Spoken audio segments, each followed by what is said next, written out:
Trojan basketball is on the air. On the air. This is Countdown to Tip-Off for Southeast of Saline basketball on KINA Sports. Coming up, you're going to get a full preview of area games, analysis on this matchup, and keys to a Trojan win.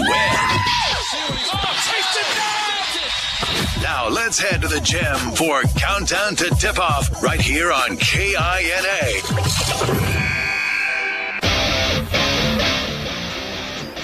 Night number 2 of a doubleheader of Southeast of Saline basketball here on KINA. Tonight we're in Ellsworth. After defending the home court last night, Southeast of Saline hits the road and jumps back into the NCAA to take on the Ellsworth Bearcats. Hi everyone, Devin Haney here in Ellsworth. Along with me will be Tyler Smith, also Big Sam Pretty producing and engineering back at the KINA studios in Salina.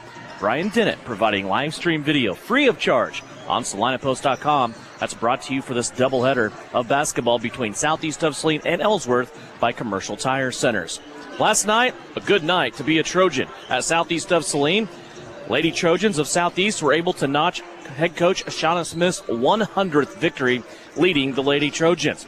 46-42, the final score. A career night in scoring for Abigail Pearson with 16 points, 13 points for Brielle Potachik. 7 points for Lexi Jacobson, 6 for Maddie Harris, and 3 points for Addison Rohr. Reagan Duran chipped in a point off the bench on a free throw, and Southeast of Saline was able to control the game down the stretch.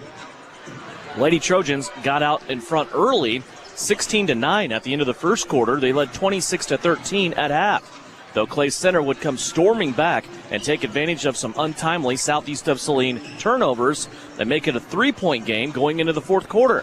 The Southeast would start the fourth quarter in fine fashion with a 3-pointer from Brielle Potachik, a baseline drive for 2 from Abigail Pearson, and a 3-pointer from Maddie Harris. That quickly put Southeast of Saline back up by 9, and they would go on for a 46-42 victory. The win for Southeast of Saline on the girls' side, their 8th of the season.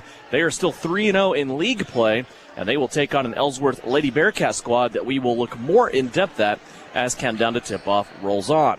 On the guys' side, 60-35. Southeast of Saline gets the victory over Clay Center, though Clay Center's number's really not that bad. They only had 10 turnovers unofficially. They went 17 of 22 from the free throw line. Southeast of Saline was just too much. Their stifling defense only gave up 35 points as they killed Clay Center on the board, limiting the Tigers to just one chance to score, and a 60-35 victory for Southeast of Saline. That victory for Bryson Flax and his squad puts them now on the winning side of things for the first time this season at 6-5, and they will take on a state-ranked Ellsworth Bearcat squad coming up in game number 2 of our doubleheader. We're in Ellsworth for Southeast of Saline basketball NCAA styles. They visit the Bearcats of Ellsworth. First meeting of the year, and we'll have more Countdown to Tip-Off for you when we come back here from Ellsworth High School. Countdown to Tip-Off is brought to you by L&L Advisors with 3 locations. They are easy to find in Salina, just off the corner of Crawford and Roach, over by Salina Stadium, in the mall by Joann's Fabrics, and in downtown McPherson. Countdown to Tip-Off rolls on for Southeast of Saline Trojan basketball here on KINA. Are you looking for a local brokerage firm to help you with your Medicare, life insurance, and annuities? L&L Advisors is the #1 local Medicare supplement and insurance specialist. Medicare can be confusing. Let the experts at L&L Advisors help make sense of it. Stop by one of 3 locations in Salina or McPherson and speak to an agent about the needs of your family. L&L Advisors, main office at 717 Roach, right off Crawford, and in the Central Mall, Salina, and downtown McPherson. Based on honesty and trust, contact L&L Advisors today. Hi everyone, it's Lynell Garrettson from SalinaHomes.com. It's a new Trojan basketball season and our coaches have devised a solid game plan. Just like basketball, to reach your goals in the real estate game, we need to have a dynamic game plan. I enjoy working with many of our Trojan supporters in all aspects of real estate. Upsizing, downsizing, investments, town or country, one call to me and we will get your personalized game plan ready to win. Go Trojans! Buy or sell, call Winnell at SalinaHomes.com. you poured your heart and soul into the holidays. Then you poured everything else down the drain. Now a bit of post-holiday depression and that terrible, horrendous smell. What is that? That is your septic system backing up into your home, drains, and lives. If you haven't had your septic system pumped out and cleaned in the last 3 years, you are asking for trouble. Call Saline Septic Service today, and we'll make sure you're ready for all things that need to drain. And stay there. Saline Septic Service. Call us today before it's too late. Frisbee Construction is a service organization for the commercial grain industry dedicated to giving you the best in planning, the best in quality, and the best of workmanship, and overall the best value for your dollar since 1949. Frisbee Construction specializes in new construction as well as remodel and repair of grain handling facilities throughout the Midwest. Frisbee Construction Company in Gypsum has emergency crews available as needed. For more information, go to frisbeeinc.com. This is Trojan Basketball on KINA. Welcome back to Ellsworth High School. Devin Haney along with Tyler Smith as we are getting ready for a doubleheader of Trojan basketball. We did it last night. It was a clean sweep for Southeast of Saline over Clay Center. Trying to do the same here tonight in Ellsworth as Southeast of Saline gets back into league play. And this league is ever so fluid, Tyler, and we had some developments last night as well. Let's first look at the girls' side. Of course, Southeast of Saline's game was a non-league contest, so the Lady Trojans still sitting in first place at 3-0. Minneapolis, though, little ironic, and it kind of happens this way, doesn't it? You get in the KBCA rankings, you sneak in as the 10th ranked team in Class 3A, then you go out and you lose to Beloit. The Beloit Lady Trojans last night beat Minneapolis, and it could be 2 losses in a row for Minneapolis. The 10-2 Lions now go on the road tonight to play at Hillsboro. So that'll be a tough game for Brian Weatherman's squad, and they are in jeopardy of losing 2 in a row for the first time this year. Beloit, meanwhile, they moved up into second place in the NCAA. The Lady Trojans now 4-1 in league play. That lone loss came at Southeast of Saline. Southeast still owes them a trip up in Beloit land. Lady Trojans of Beloit 9-4 overall.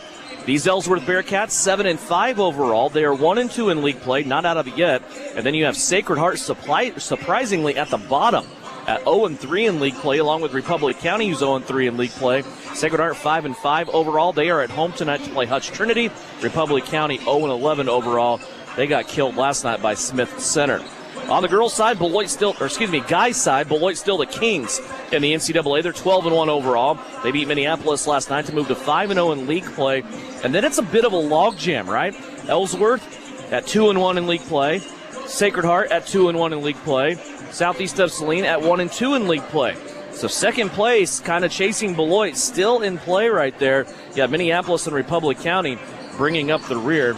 As we look at our Bennington State Bank scoreboard for tonight, games on tap include El Saline at Pretty Perry, Chapman at Holton, Solomon at Classical to play the Saints, TMP at Abilene, and a big game in 2A boys. Bennington is at Sterling tonight. Those are the games that we'll be keeping an eye on as we go through tonight on the Bennington State Bank scoreboard. Last night I said in my onset, Tyler, it was a good day to be a Trojan, wasn't it? At Southeast of Saline, girls knock off a state-ranked Clay Center squad. They get the head coach 100 wins at Southeast of Saline.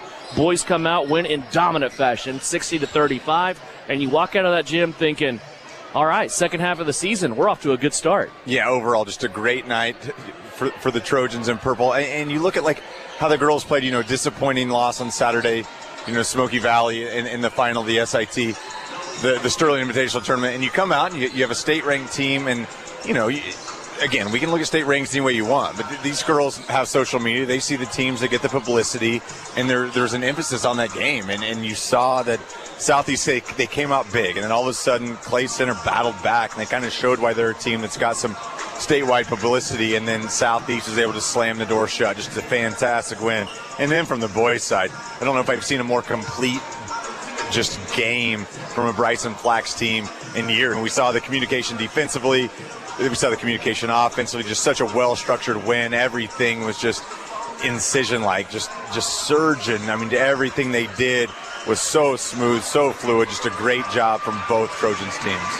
You know what hit me going home as I was thinking about something with Southeast of Saline on the girls' side? I don't think anybody was really happy or satisfied with the way that they played, because the gold medal was hanging there, right? It was hanging there for Southeast of Saline to take at the Sterling tournament for the first time in school history. And you come out there a little bit let down. And, I mean, I go from top to bottom. From fans to parents to broadcasters to girls to coaches, just a letdown coming out of Sterling. But, boy, you come back and you really take care of business in a makeup game on Thursday. And I thought about that. And I thought about Shauna Smith and the way that she leads her team. And I've heard Bill Self say this with the Kansas Jayhawks plenty of times. And I know Coach Smith loves watching Bill Self and admires some of the stuff that he does. He makes it a point in the locker room after a loss to say, don't let one turn into two.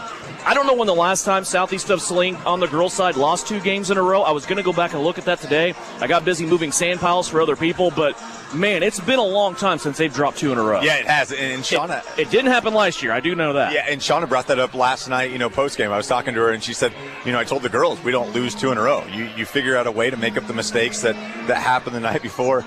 And I'll tell you what, that's what I think last night is like the highlighted statement is when things got ugly, Southeast just got ugly, right? Like they weren't going to let that second loss happen. I mean, because it was smooth sailing, and then there was a rough patch. But then you saw, a couple big shots, a couple big defensive stands, and just they didn't allow that second loss to happen. And if you can avoid stretches like that, then you start piling wins. And all you got to do is get 3 wins in the postseason, stretch those things together, and you find yourself in a state tournament. I think that's what it's all about, just compiling positive stretches and seeing if that can continue to wins and to streaks. This should be a fun game here. This is an Ellsworth team. They're deep, and they have some talent across the board, from senior to freshman. We saw in the JV game. The JV game wasn't even close, as Ellsworth ran away with that one by 30 points. But this is an Ellsworth squad that they got a little bit of everything, right? They got some height. They got some athleticism. They got a couple of shooters. And so far, this Ellsworth squad, they're doing okay as they're going and breaking in a new head coach in his first year. And Ellsworth so far this season, they are 7-5. They're 1-2 in league play. And I think this is a game that really you're sitting there and you're like, okay, we just came off of a big win if you're Southeast of Saline. We got a little bit of a weekend coming up. Everybody's excited about weekend activities with the basketball tournaments and the Chiefs playing. Got to take care of business here on the road. It's almost one of those things, it's a blessing in disguise. I mean, Southeast of Saline came into this gym last year and got embarrassed by Ellsworth. I think, and again, Shauna Smith said this last night. She said, that was the worst performance that she's ever seen from a Southeast Saline squad. It was just ugly from the get-go. They couldn't make a shot. They were bad defensively. And they went from that, and they learned, and they went on a roll after that. But when you have that in your back pocket, and you can say you can't take anything for granted, this Ellsworth squad has 8 seniors. You don't see very many basketball teams with 8 seniors, let alone at the 2A, 3A level.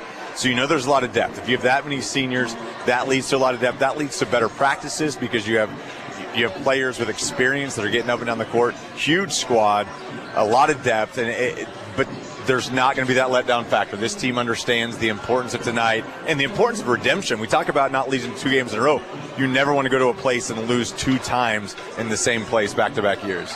We'll take a 60-second timeout. When we come back, we'll have starters for you. We will also have the tip as we start this NCAA tilt between Ellsworth and Southeast of Saline. It's coming up here on KINA. Are you looking for a local brokerage firm to help you with your Medicare, life insurance, and annuities? L&L Advisors is the #1 local Medicare supplement and insurance specialist. Medicare can be confusing. Let the experts at L&L Advisors help make sense of it. Stop by one of 3 locations in Salina or McPherson and speak to an agent about the needs of your family. L&L Advisors, main office at 717 Roach, right off Crawford, and in the Central Mall, Salina, and downtown McPherson. Based on honesty and trust, contact L&L Advisors today. You're telling me your driver turns you on remotely? It feels so good. One gentle touch of a handy remote or mobile app and my motor's running. And don't fret, my little pickup pal. New Image Audio installs these inside trucks too. Oh, yeah. You'll want it when the winter chill hits. A remote start from New Image Audio for cars, trucks, even diesels. All systems remote and cell phone capable. Nationwide coverage. Get yours at New Image Audio on South Broadway. In Salina. You're listening to Southeast of Saline Hoops on KINA. Devin Haney, Tyler Smith back here as we round out countdown to tip-off, about a minute away from starters here at Ellsworth High School. Southeast of Saline comes in. They are now 8-3 on the season. They are 3-0 in league play, sitting atop the NCAA. They have a chance to strengthen that lead by a bit here tonight on the road. They will start 3 seniors under the direction of head coach Shauna Smith, now 163 in her 8th season. Brielle Potachik, a 5'4" senior, double figures last night, sank 4 free throws, going 4-4 in the fourth quarter. Brielle averaging 7 points, 2 rebounds, 2 assists per game. Along with her in the backcourt, Maddie Harris, a 5'6" senior, leads the team in assists, 8 points, 3 rebounds, 3.5 assists per game. Lexi Jacobson, a 5'7" senior, leads the team in scoring, rebounding, and steals. Lexi averages over 10 points a game, 8.5 rebounds, and has over 20 steals on the season. The lone junior in the starting lineup, Addison Rohr, a 5'7" junior, 4 points, 4.5 rebounds, and an assist per game. And rounding out the starters, Abigail Pearson, who is on a tear offensively. She has established a career high or tied a career high in 3 consecutive games. She's coming off of a 16-point performance last night. The 5'7" sophomore now averaging 7.5 points per game, 4 rebounds, and an assist. Shauna Smith is assisted by Steve Reedy and Julie Lund. For the Ellsworth Lady Bearcats, they're under the direction of first-year head coach Craig Botchman. They will start Laney Peshka, a 5'6" sophomore. She is the leading scorer on this team. Peshka is averaging 12 points a game, also leads the team in steals at 2.5. Peyton Tenbrink, a 5'8" senior, averages 4 points a game. She's the team's leading rebounder at 4.3 rebounds a game and also gets 2.5 assists per contest. Isabel Lindsley, a 5'11" senior, 2 points, 3 rebounds a game. Kylan Turnipseed, a 5'7" senior, averages 8 points a game. And Elise Paxton, a 5'8" sophomore, averages 9.5 points per game and 2.5 assists per contest. As I said before, Ellsworth, so far this year on the girls' side, they're sitting at 7-5. They are 1-2 in league play. Look at their schedule. You get to know the Bearcats a little bit more. They opened the season with 2 wins. They started 2-0, beating Lyons and Plainville before they lost to Smith Center. They then beat Beloit St. John's Tipton before losing 3 in a row. 2 of those were league games. They lost to Minneapolis by 30 points, 64-38. They also lost to Beloit. They lost to Larned. They came back, beat Republic County and La Crosse. They lost to Hoisington. Right now they come into this game on a 2-game winning streak. They have beaten Pratt and Plainville.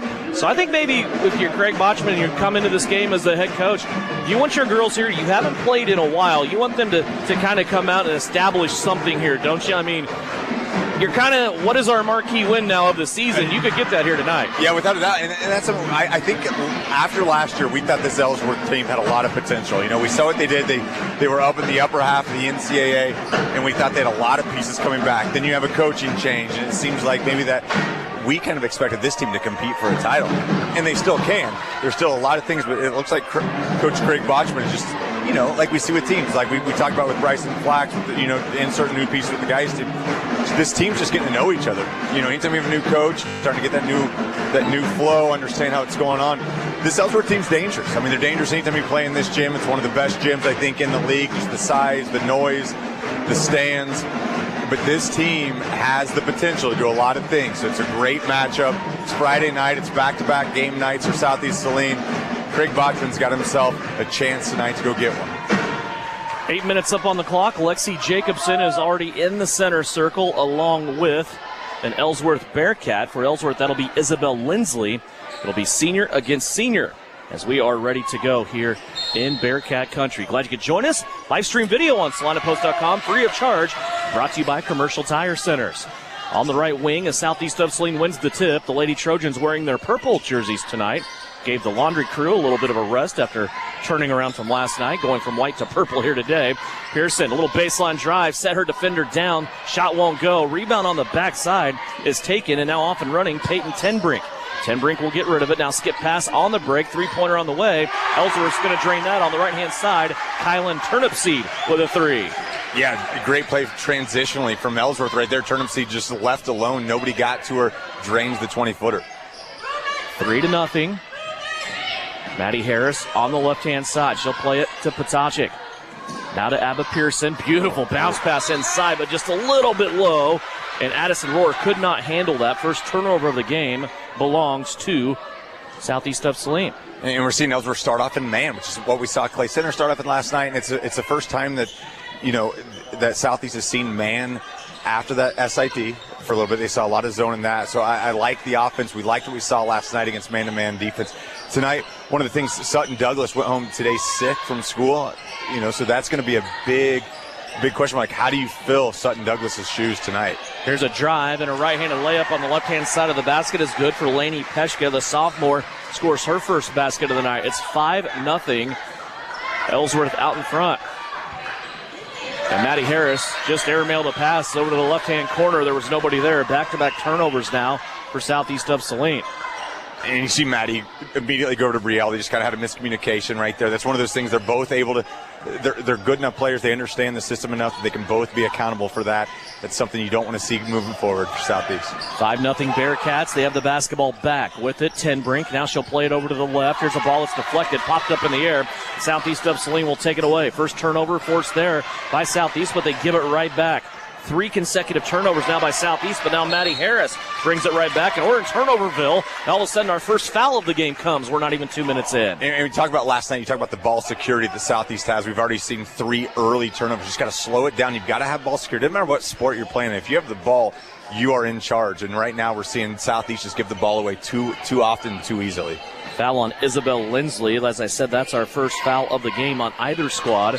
Here's another near steal as Maddie Harris looking for Potacek again on the left-hand side. That one's poked out of there. It will stay with Southeast. The official waiting on a Lady Trojan to come claim it. Maddie Harris will. Harris looking, ball above her head. Southeast 2 minutes in. They've only got 1 shot attempt up so far in this game. Here's Harris leaning on the defender. Plays it to Pearson. Now Potacek. Brielle has it stripped. We're going back the other way. Ellsworth, 2-on-1 break, and they're going to throw it away. So 2 teams exchanging turnovers once again. 7 turnovers already in this game in the first 2:11. Yeah, it's been a really ugly start, but if you're a coach defensively, you love what you're seeing from both sides. Right now, you just got to settle down offensively, run some clock. I mean, that's something we saw. We saw the offense just flow last night. See right there, great entry pass. Jacobson misses the layup. Lexi turned, took a power dribble, and had to go up with authority. That continued through to the shot, and the shot came up a little bit too strong. Southeast, though, scrambling for the rebound. 3-pointer by Potacek is no good. Here's a shot by Addison Rohr, left side. That's no good. Pearson has it back. She bulldozes her way to the basket, and Abigail Pearson says, I will take these points for my team. Yeah, huge offensive rebounds from Southeast. Establish your presence on the glass right there. Abba with a great offensive rebound after 2 or 3 misses from several other players. Great job of finishing the bucket. The difference right now is an opening 3-pointer by Ellsworth on the break. It's 5-2, 3 minutes in. Reagan Duran comes to the scorers table. She will check in at the next break. Ellsworth wearing all white jerseys. Southeast of Saline, and they're all purple. So those two match up here. This is the longest Ellsworth has had to play offense so far, and the ball tipped away, stolen by Lexi Jacobson. Maddie Harris started that with the tip. Potacek on the right side in front of the Ellsworth bench. They'll swing it around the perimeter now. Ends up with Pearson. Abba Pearson threw a pass a little too hard at the ankles of Maddie Harris and towards the corner. Maddie had to step to the right, couldn't get there in time, and it's the 5th turnover for Southeast. Yeah, and it's a couple times I think Abba's just been kind of really good bounce passes if you have your offensive player doing the exact same thing. I mean, I love her vision. I understand what she's trying to do, but you got to make sure you're on the same page with everybody right there. 5-2 as we approach the halfway mark. Reagan Duran has come in for Brielle Potacek, and Reagan Duran just made one heck of a defensive play. She caught the ball on the steal, falling down with it, saved it to a teammate, and now going to the basket, Lexi Jacobson is fouled. Lexi will stop to the free throw line, and we will have our first stoppage in play. 4:12 left to go. We're almost all the way through half of the first quarter. Devin, just watching Maddie bring the ball up. She goes behind the back. She keeps it in her right hand the entire time. Something I don't know if you can notice when you're watching on SalinePost.com as Lexi hits that first one. Maddie's really good at passing with her left hand. She can pass with both hands. She's ambidextrous when she passes, and it creates a lot more angles with her. Right there, she finds Lexi with that left hand. Lexi converts on both free throws. Just a great job from Maddie. Understand there's a lot of turnovers, but she was composed. She was able just to continue to have kind of organized chaos right there. Things calming now. Brielle Potacek comes back in as Shauna Smith settles in to her regular substitution pattern. Potacek will replace Addison Rohr. Reagan Duran stays on the floor with 4 of the 5 starters. Here's Ellsworth attacking the right-hand side of the basket. Peshka, a little ball fake. Now she'll play it out to Turnip Seat. Three-pointer on the way, no good. Rebound up high by Jacobson. She'll turn, hand it off to Maddie Harris. Here comes Harris. Head on a swivel, looking left, looking right. Ball between her legs. Now she goes to the right to Reagan Duran. Duran sweeps a big crossover. She'll play it down to Potocik. Inside, Pearson had a post up. Maddie Harris tried to get her the ball, but it was a good defensive play by Isabel Lindsley, knocking that out of bounds. Yeah, Lindsley did a really good job just getting around. You saw that she kind of got caught behind with the ball rotation right there, but she did a great job sweeping her hand, just getting her hand in the way of the pass. Lindsley will come out. In for her is Alexis Moore. She's a 5'11 sophomore. Harris running, baseline inbounds. Southeast of Saline underneath their own basket. Potocik holding, now to Harris. Three-pointer on the way. Too strong, no good. Rebound up, and it's going to be Moore over the top of Abigail Pearson. Boy, she jumped up for the ball. 3:29 left to go opening quarter, 5-4. Ellsworth started out 5-0. Southeast right now trying to continue this little 4-0 run. Basketball in the hands of Lainey Peshka. Well, she had a great freshman season. Now she's a sophomore, but she throws this away. Jacobson takes it all the way down the floor. She stopped and shuffled her feet, got caught with a travel. Boy, Lexi should have just continued that. I know it's hard to say when you have a car coming out of the corner of your eye on the right-hand side to continue that path, but Lexi should have continued with it. She might have gotten an and one out of that deal. Yeah, it looked like she kind of gathered the ball kind of wrong-footed, and while she was trying to get those feet gathered for the layup, just shuffled her feet. Good call from the officials, but yeah, really tough situation right there for Lexi. Just kind of got caught in a bad spot. It's almost the curse of all that athleticism, right? Because you know if you jump stop, you're going to out-jump anybody off 2 feet. And Devin, I wouldn't know. But yes, you're exactly right. There's a lot of athleticism. She's just trying to bundle it all in. Ellsworth has turned it over again. Southeast has it back. They forced Ellsworth now into 6 turnovers. Harris has it right-hand side. 2:43 left to go first quarter. Pearson, top of the circle. Now she plays left to Potocik.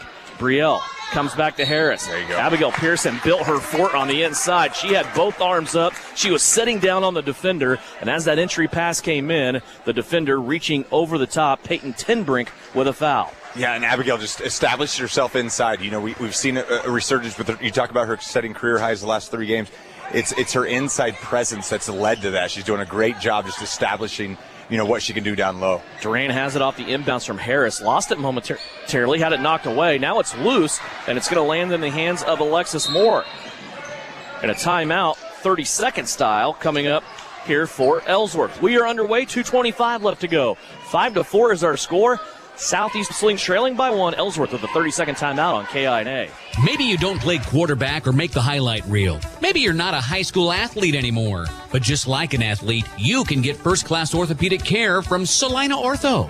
Their doctors and staff strive to get you back to an injury-free, pain-free life as quickly as possible. Saline Ortho has a doctor on call 24/7 for all orthopedic injuries. So next time you're injured, trust the experts at Saline Ortho. Your voice, your choice, past, present, and future. See them online at salineortho.com. You're listening to Southeast of Saline Basketball on KINA. Craig Batchman, first-year head coach for Ellsworth, calls a 30-second timeout. His squad has the basketball. 2:20 left to go here in the first quarter. Alexis Moore catches the pass. She goes up. Can't get it to go. Nobody blocked her out. She went over the top of Addison Rohr and kept that ball alive for Ellsworth. Now back into her. She tries the same move, this time rolling off. Maddie Harrison there knocking the rebound off the rim, and it goes to Lexi Jacobson. Back to Harris. 2 minutes left to go, opening quarter. Potocik with it. Her pass straight off to the left. Well, trying to get it back now is Brielle, and she will before she falls into the backcourt. What a play by Potocik. It ends up in the corner. Duran for 3. That one won't go down. And look at Alexis Moore, and they're jumping for these rebounds. Lexi Jacobson isn't the best athlete on the floor, I think, right now. She's got some competition. Yeah, Alexis Moore at 5'11" and can jump. I mean, you see right there, great shot from Kuzer. I mean, the ball flowed. Just caught the ball in rhythm right there in transition. Nice jump shot from the Ellsworth offense. Josie Kuser has the first basket off the bench, and now a traveling violation will go against Lexi Jacobson, and she lost the handle attacking the rim on the left-hand side. Pearson comes back into the game. She will replace Reagan Duran. 7-4, Southeast of Saline, trailing by 3.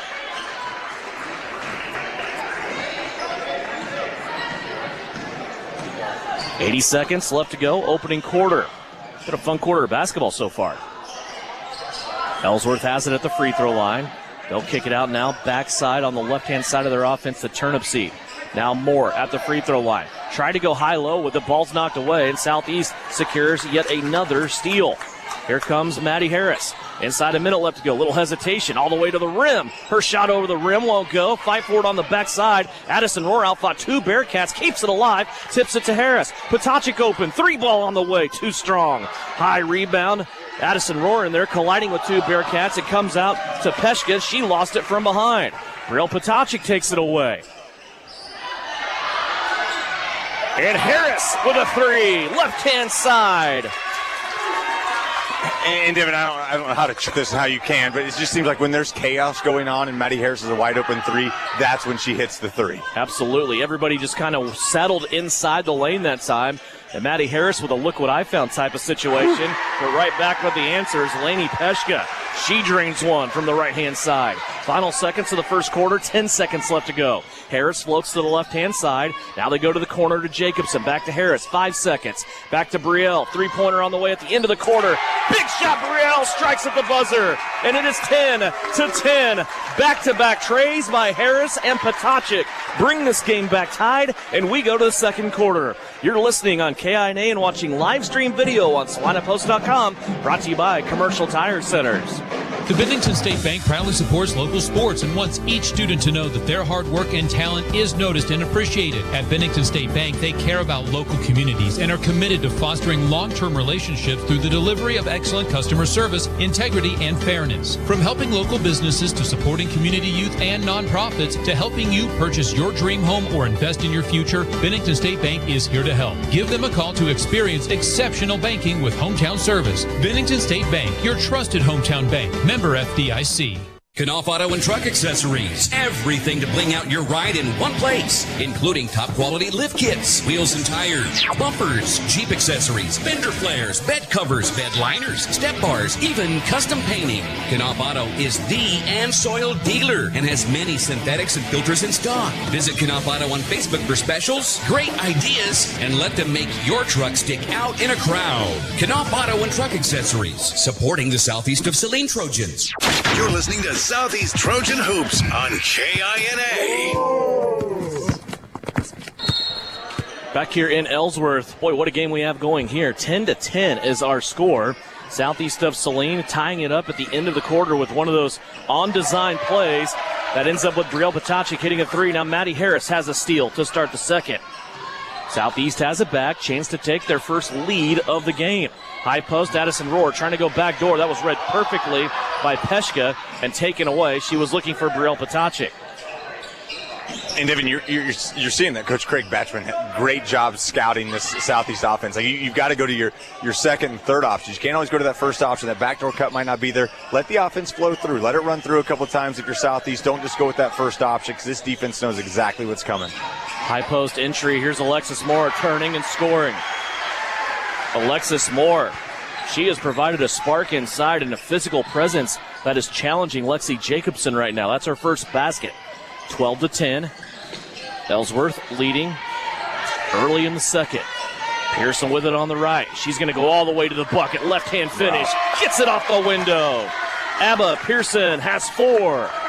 And it was Pearson's just change of pace right there. She kind of lulled the defender to sleep, kind of with that slow dribble, and just accelerated once she got to the elbow. Great finish from Pearson. She has scored with the left hand. She has scored with the right hand. She has 4 points so far in this game. We're all tied up at 12. 6.5 minutes left to play. Ellsworth with the basketball. They'll float it right to Peshka. Brielle Potacik right there with her. It's another night for Brielle where you're defending the other team's best scorer, right?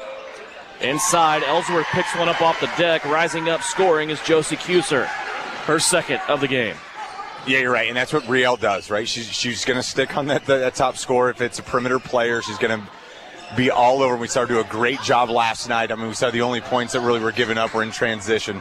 That's what Brielle can do for you. Pearson on the drive. Harris with a corner three off the feed from Abba. That one all the way around the inside of the rim and fell out. Ellsworth has it, but then they throw it away. Shauna Smith has it in her hands, and nobody wants that. No. And I'll tell you right now, it's all about composure from both teams. We see these offenses just completely sped up, and the defense is doing a great job. You get to this part of the season, there's so much film on both teams. You talk about scouting reports. Scouting reports are going to be thick right now. everybody knows what's coming at you. You've really got to start to improvise with your offense to kind of play off those second and third looks.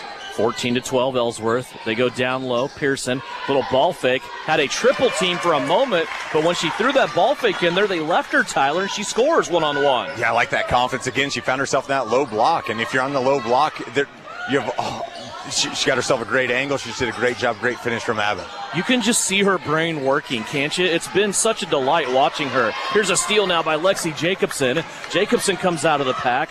Double-digit turnovers now by Ellsworth. Inside, Reagan Duran on the feed from Brielle Potacek.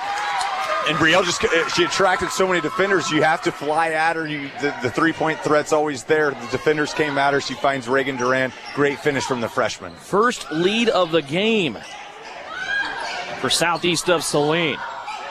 They got down 5-0 early, came back, tied it a couple of times. This is their first lead. Near steal by Brielle. She has to scramble back now. Ellsworth wants to baseline. They kick it back the other way, and they're going to call a little nickel and dimer a little blocking foul there on Brielle Potacek.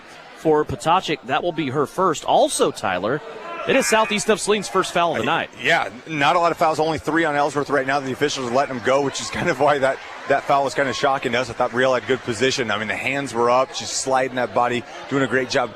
But I could see it. I mean, there was some contact there. Good call from the officials. 4:49 left to go here, second quarter. Ellsworth having trouble getting it in. They finally do. There's a drive and a kick back out. Three-pointer on the way, right wing. High rebound is no good. Tinbrink tried that one. And Lexi Jacobson with the rebound. Up the floor quickly. Pearson has it on the left-hand side this time. Crossover, goes baseline, lost the basketball. It hit that black border down there that separates the court from the big red stripe. And that will be turnover number 10 for Southeast of Saline.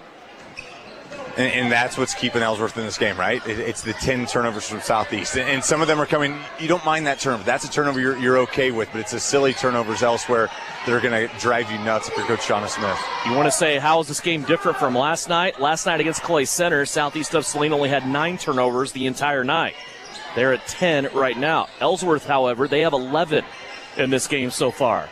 4:09 left to go. Here's a three-pointer put up, hits off the front of the rim. Lexi Jacobson again with another rebound. She was ready to outduel Ryan Ohl that time, who has come in off the bench. Halfway through the second quarter already. Reagan Duran with it. High post, Jacobson. Pearson being left alone. Now she's going to take some fancy dribbling around the free throw line, puts the defense to sleep. Reagan Duran takes the backdoor cut. Back-to-back buckets by the freshman, Reagan Duran. And again, that was created by Abba. Abba just kind of lulled the defenders to sleep. All of a sudden, you're playing strong man-to-man. They're trying to take away all the passing lanes right there. Duran, great back cut, great look from Abba. Well, you think she's going to drive, right? She's doing all that setup stuff to take a drive, so you're stepping over to the middle to help. All of a sudden, you lost your person going back door. Here's Ohl with the shot. That's no good. Harris goes in and scrapes the net for the rebound. Here comes Maddie again. Full speed up the middle of the floor. Goes behind her back at half court. Leaves the left-handed layup strong. Pearson's put back won't go either, as both of those shots came off high off the window. No good. 3:08 left to go in the second quarter. Keep it here at halftime. We'll talk to Bryson Flax about the night last night for Southeast on the guys' side. They got a big win against a Clay Center team that came in 5-5 as well. Here's another little bump foul. It's the second foul against Southeast of Saline. This one goes against Reagan Duran, her first. And I don't mind the foul call. It's the shooting foul that I don't agree with right now from the officials. She was blown by Reagan Duran, and if you're going to give her the shooting foul, it's a really tough foul to call on Southeast of Saline. Yeah, this is not like the JV game that we had earlier tonight. That was, you couldn't play 3 seconds without a whistle. This game has great flow to it. It's fun to watch. Yeah, it is, and I think it's going to play in Southeast's advantage, especially tonight when you're without Sutton Douglas. I mean, you're kind of hoping to get out of foul trouble. If they're going to officiate the game this way, but that's a game that Sutton would just thrive in. But if you don't have Sutton, you kind of have your second player off the bench and not in the game. That rotation changes a little. Try to stay out of foul trouble. Kylan Turnipseed has sank both of the free throw attempts. It's the first free throws of the game for Ellsworth. Now Ellsworth takes it away on defense. During that last free throw attempt, Carly Zerflu has checked in for the first time. Zerflu with the rebound, right on cue. She'll play it off to Maddie Harris. Left-hand side, Potacek. Brielle now will skip it to Zerflu. Carly to the right. Close by her defender on the baseline. No shock there. Here's Potacek now coming back. Isolation play. Addison Rohr. Little up and under move. Potacek has it back for 3. Too strong, no good. A rebound taken in by Kylan Turnipseed. 2:25 left to play, second quarter. It just looks like Southeast still they're rushing everything, right? They just don't look into a flow yet. 18-16 though. Lady Trojans still leading here on the road in Ellsworth. Top of the circle with it, Isabel Lindsley. Looked like she might pull the trigger. Now she's going to get rid of it to the right-hand side. Peyton Tenbrink. Tenbrink now will play it back. Now to Turnipseed, who is about 5 feet behind the line. Back to the right. Three-pointer on the way. No good again from Tenbrink, and the rebound taken in by Southeast. Here comes Maddie Harris again. Harris goes right through her defender, got up in the air, and they're going to say traveling. That time, Maddie just ran into too much traffic. Didn't have the numbers, and the white jerseys were outnumbering her and got her into a travel. Yeah, Maddie just kind of looks like she needs to slow things down a little bit, right? You can tell that she feels that, the offense is struggling a little bit. She's pressing. Just got to slow things down, let things come to her. That's when Maddie works the best in transition, but just let the flow happen. Just go to work. 1:35 left to go. 18-16. Southeast of Saline leading by 2. Ellsworth now spreading it out here. Looks like maybe an isolation play on the inside as they go 4 out, 1 in, but nothing there so far as an in pass or a challenge inside. Now a drive off of one of those lanes and a block by Abbott Pearson. Pearson took it away from Lainey Peshka, and then Peshka guilty of the foul. First foul of the quarter for Ellsworth, and it's the first personal for Lainey Peshka. Not good play there by Pearson. Yeah, great man-to-man defense from Pearson, but knowing that you have help getting ready to come from you saw that Ellsworth was spread out. They were looking for that isolation, like you said. It was a nice play by Peshka, but just a better play from Abbott defensively. Harris goes high post. Jacobson fakes the handoff, takes 2 dribbles to her right, puts the 15-footer up from the elbow, no good. 1 minute left to play before half. Ellsworth with the basketball, they trail by 2. 24 turnovers so far in this first half. They are split right down the middle, though. Turnipseed with it. Top of the circle now, Lindsley. Now back to the left, Elise Haxton. Haxton wants to drive. Potachik's there, knocks it away, and Pearson again takes it. What a play by Brielle Potachik. 33 seconds left to go before half. Harris has it now near the Bearcat logo. Left whisker of that Bearcat.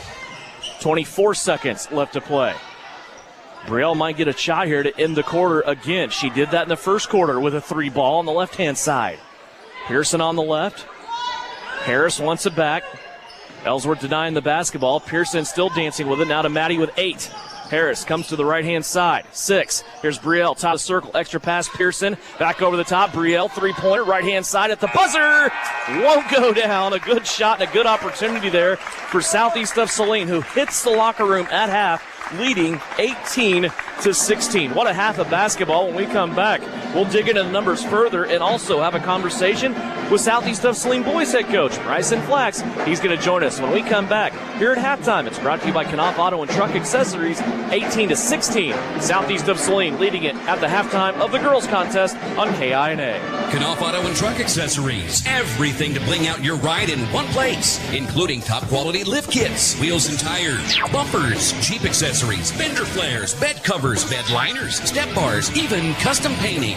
Knopf Auto is the and soil dealer and has many synthetics and filters in stock. Visit Knopf Auto on Facebook for specials, great ideas, and let them make your truck stick out in a crowd. Knopf Auto and Truck Accessories, supporting the Southeast of Saline Trojans. Hi, everyone. It's Linnell Garrettson from SalineHomes.com. It's a new Trojan basketball season, and our coaches have devised a solid game plan. Just like basketball, to reach your goals in the real estate game, we need to have a dynamic game plan. I enjoy working with many of our Trojan supporters in all aspects of real estate. Upsizing, downsizing, investments, town or country. One call to me, and we will get your personalized game plan ready to win. Go Trojans!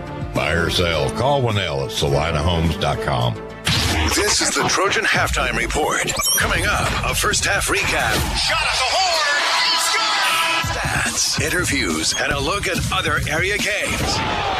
Now, let's get back to the gym for Trojan Halftime on KINA.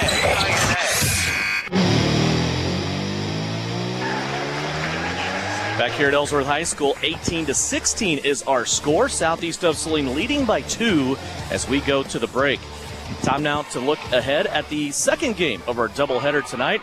And it's the Southeast of Saline boys who right now are on a bit of a tear. Southeast of Saline with a big victory last night. As we talked to head coach Bryson Flax, coach 60-35. You get the victory last night on your home floor against the Clay Center Tigers. And we talked about it. And again, it's a perception thing, but it's a feel-good thing, right? It gives you a little confidence. When you look at your record, you're 6-5. You're on the winning side of things for the first time this season and not 5-6. I mean, it looks better. It's one game, but it's a one-game big difference here halfway through, isn't it? Yeah, definitely. And we were able to stack together, 2 games in a row now where we were pretty good defensively, and that's a big deal because when we're got a lot of energy defensively and we're doing a nice job forcing 1 and outs, our offense tends to flow a little better, and so as a whole, we just have to keep building. There were 2 major things I saw in this game from the outside looking in. You made the comment to me in pregame that Clay Center's a team that they like to get up and down the floor. They can get downhill pretty fast. I didn't see them get those opportunities on you. If they did, it wasn't that often. You were able to stop them and kind of outrun them a little bit, holding them to only 35 points. And they didn't have a lot of turnovers. You guys were able to limit those to 1 opportunities. Yeah, that was the biggest thing is I thought we did a pretty good job on the ball. And we kind of shifted where we were going to help from for that game specifically, and I thought it worked out pretty well. That we usually had another guy in help or close by to grab a rebound after we contested, the ball. But again, it was a goal of ours going in to make sure that we cleaned up the glass and only allowed them to take 1 shot per possession, and for the most part we succeeded there, and that leads to so much other stuff for our kids. The other thing I saw offensively, you guys were running offense, and it looked like the things that you were trying to do were coming through and the guys were executing. You were able to take care of some isolation plays. You were able to get some offensive rebounds and some putbacks, play inside-outside a little bit. I saw a little bit of everything last night. How's this offense coming along? It looks like the guys are starting to understand a little bit. Yeah, we have to just keep in mind that this is we're 11 games in. Mm-hmm. They've played together for a total of 11 games ever, and so that's with Omar, not playing his junior year. That's with Owen coming in, as a transfer, and that's Danny not playing JV with those guys for 2 years. So we're getting to know one another a little better from game expectation. I think that roles are starting to settle a little bit. Yeah. Guys are becoming aware of who they are and how they can impact a game. And that looks way different for Danny as it might look for Brenton, right? And they can impact the game at a high level just in different ways. And I think we're starting to figure a little bit of that out. And as a result, it looks like we're clicking a little more. It's funny you say that. Tyler and I talked about that a little bit last night. You started a season here, like, as a player, okay, what roles need to be filled? Well, all of them. And the only person that had a role on the RC team last year, Daniel Kerr, his role changes dramatically this year. So it's kind of like, okay, who needs to go where here as you're moving all the chess pieces around, right? Yeah, and I don't know if Dan has ever experienced a team where he's had the basketball so much. Yeah. We run, he didn't score last night, right? But he played a fantastic game without scoring a bucket, and we can get away with that if Owen and Gannon can hit shots, and if Brenton's cleaning up the glass, we can get away with Dan, not being as aggressive offensively. I say aggressive shooting the ball offensively, because he dominated other areas of last night's game. And he continues to impress me as just a floor general, and again, I'm just real proud.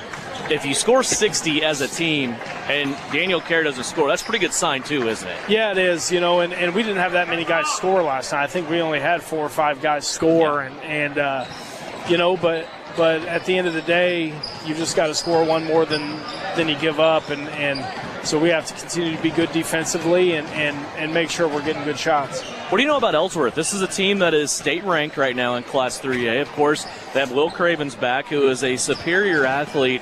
What do you know about the Bearcats, though, as you look at them coming in for this first matchup of the year? Yeah, they're pretty good. Everything runs through Will. And, last year, or the last several years, Will has been their best player. And he still is skill-wise, but the thing that's changed from him from last year to this year is, he's finishing above the rim in traffic and doing a lot of things that high-level players do. And then so we'll have to be good on him, obviously, and make sure we're not giving up a bunch of second-chance opportunities again and letting some of those other guys that are scrappy role players, take over the game. So they're going to be a challenge to guard. We might see some zone, might see some man. I don't know. They've shown both. So we just have to attack and settle in early and, get after it.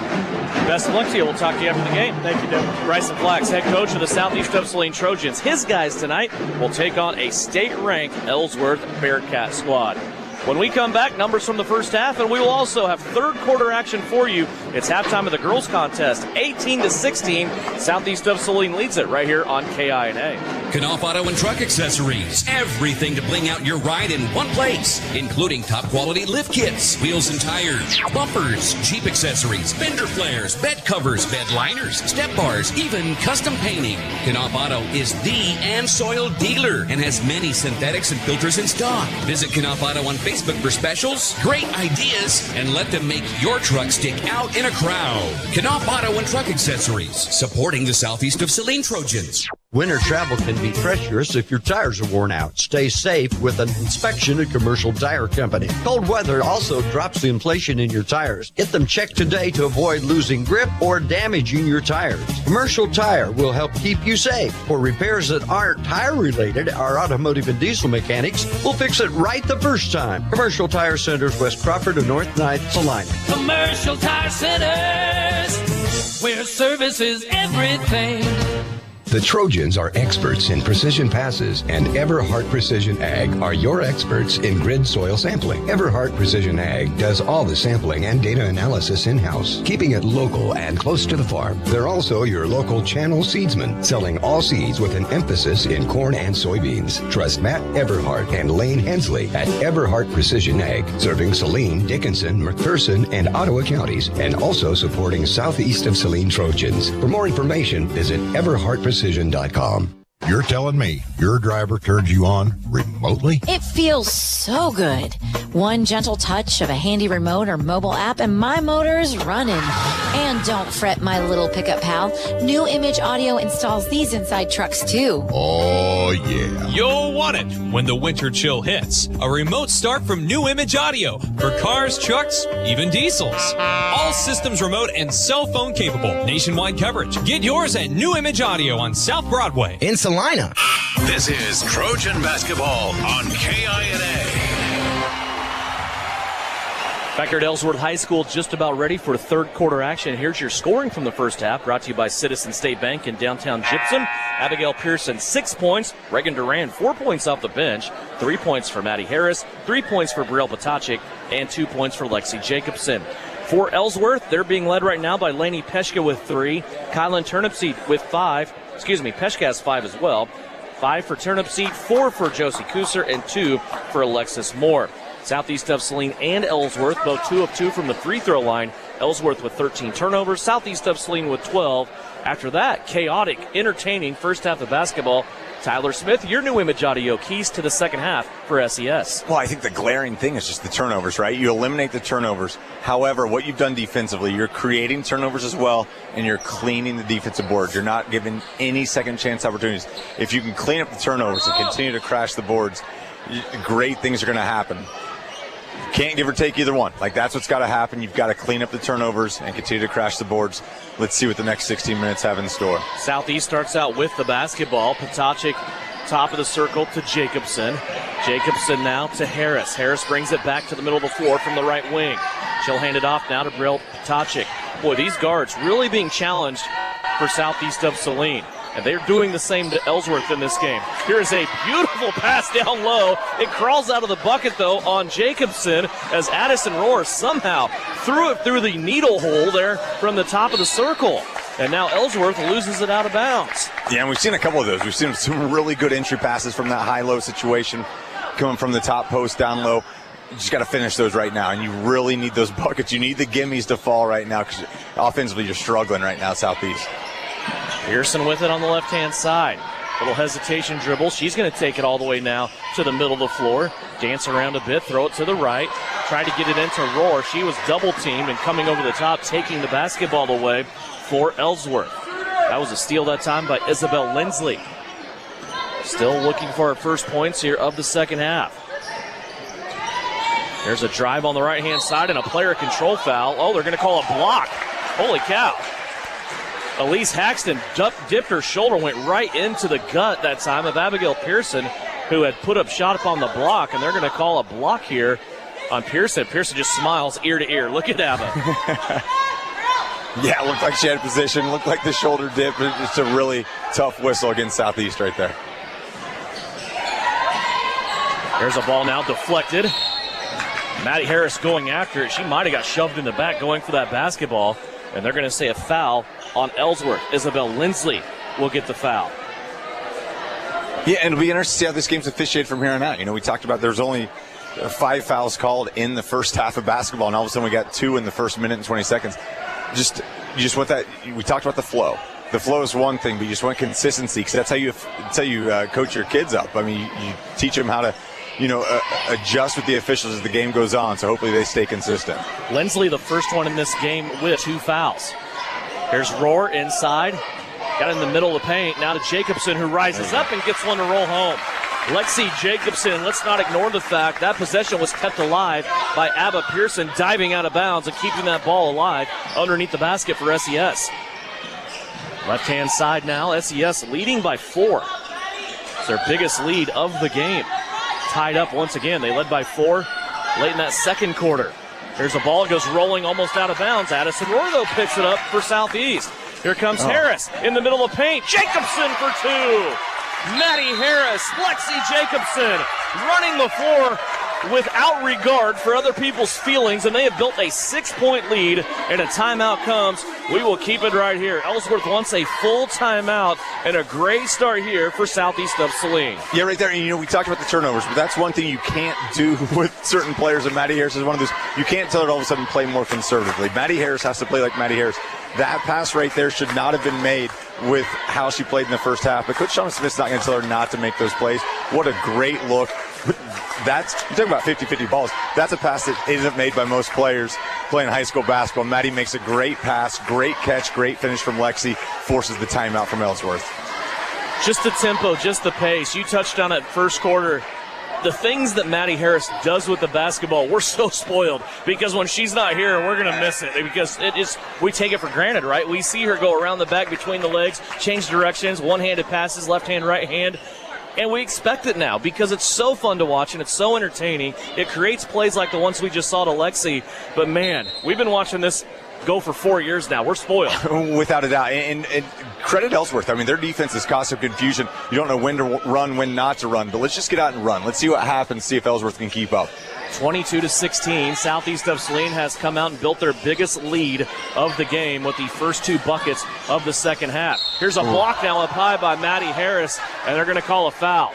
Boy, I thought Maddie did a good job getting her left hand on top of the ball and knocking that one away, but she is going to take the foul here, and that is her first. And I think it's one thing, and you see it a lot more in the boys' game, but if she just stays vertical right there, she's going to create a really tough shot opportunity, and she's still going to make the block, but she just comes down aggressively with that right hand, with the left hand, and gets the foul called on her. But just stay, I don't want to say stay less aggressive, but just stay more vertical, and that's going to be a tough shot.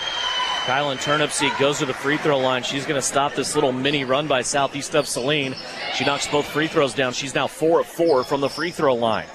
Pearson with it, left-hand side. She wants to drive, ends up at the right elbow. Now spins off and seals 2 defenders. That'll get Potacek open for a pass. Left-hand side now to Harris. Harris tried a little lazy pass to Rohr. That got knocked away. Probably good there. Harris will keep it out top before she throws it over towards the bench, and it's deflected by Ellsworth. It will stay with Southeast of Saline with 5:11 left to go here in the third quarter. Harris on the inbounds, all the way into the backcourt to Brielle Potacek. Potacek going one-on-one here with Lainey Peshka. Change of direction for Brielle. She'll go now to Maddie Harris. Addison Rohr, high-low entry. Jacobson floats away from the basket. Still almost got the roll. Look at Addison Rohr fighting for the ball. Harris, though, will keep it inbounds. Now Potacek keeps it from Ellsworth. Harris in the corner for three! And she got it to go.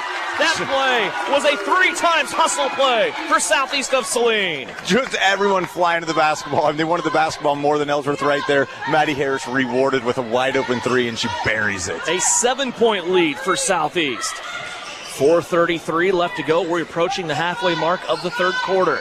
25-18. Here's a drive by Ellsworth on the left-hand side and a crafty little shot on the runner by Elise Haxton, a sophomore. Yeah, Haxton did a great job going baseline right there and just nice floater. Gets it over the Southeast defender. Great finish.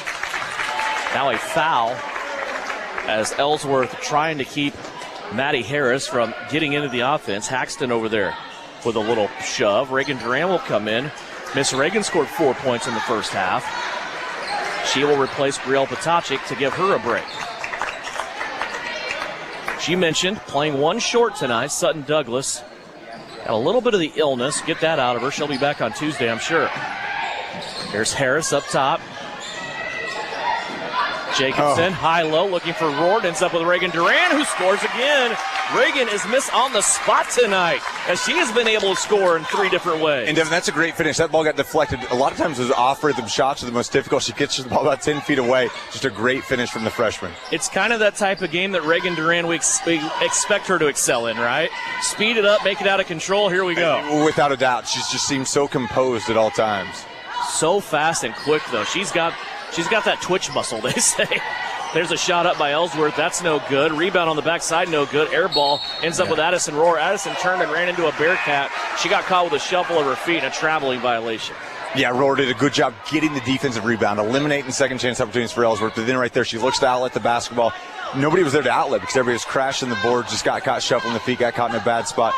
Dead ball turnover, better than a live ball turnover. Addison comes out for her first break of the second half. Brielle back in, and a foul will be called here on Lexi Jacobson. It is first.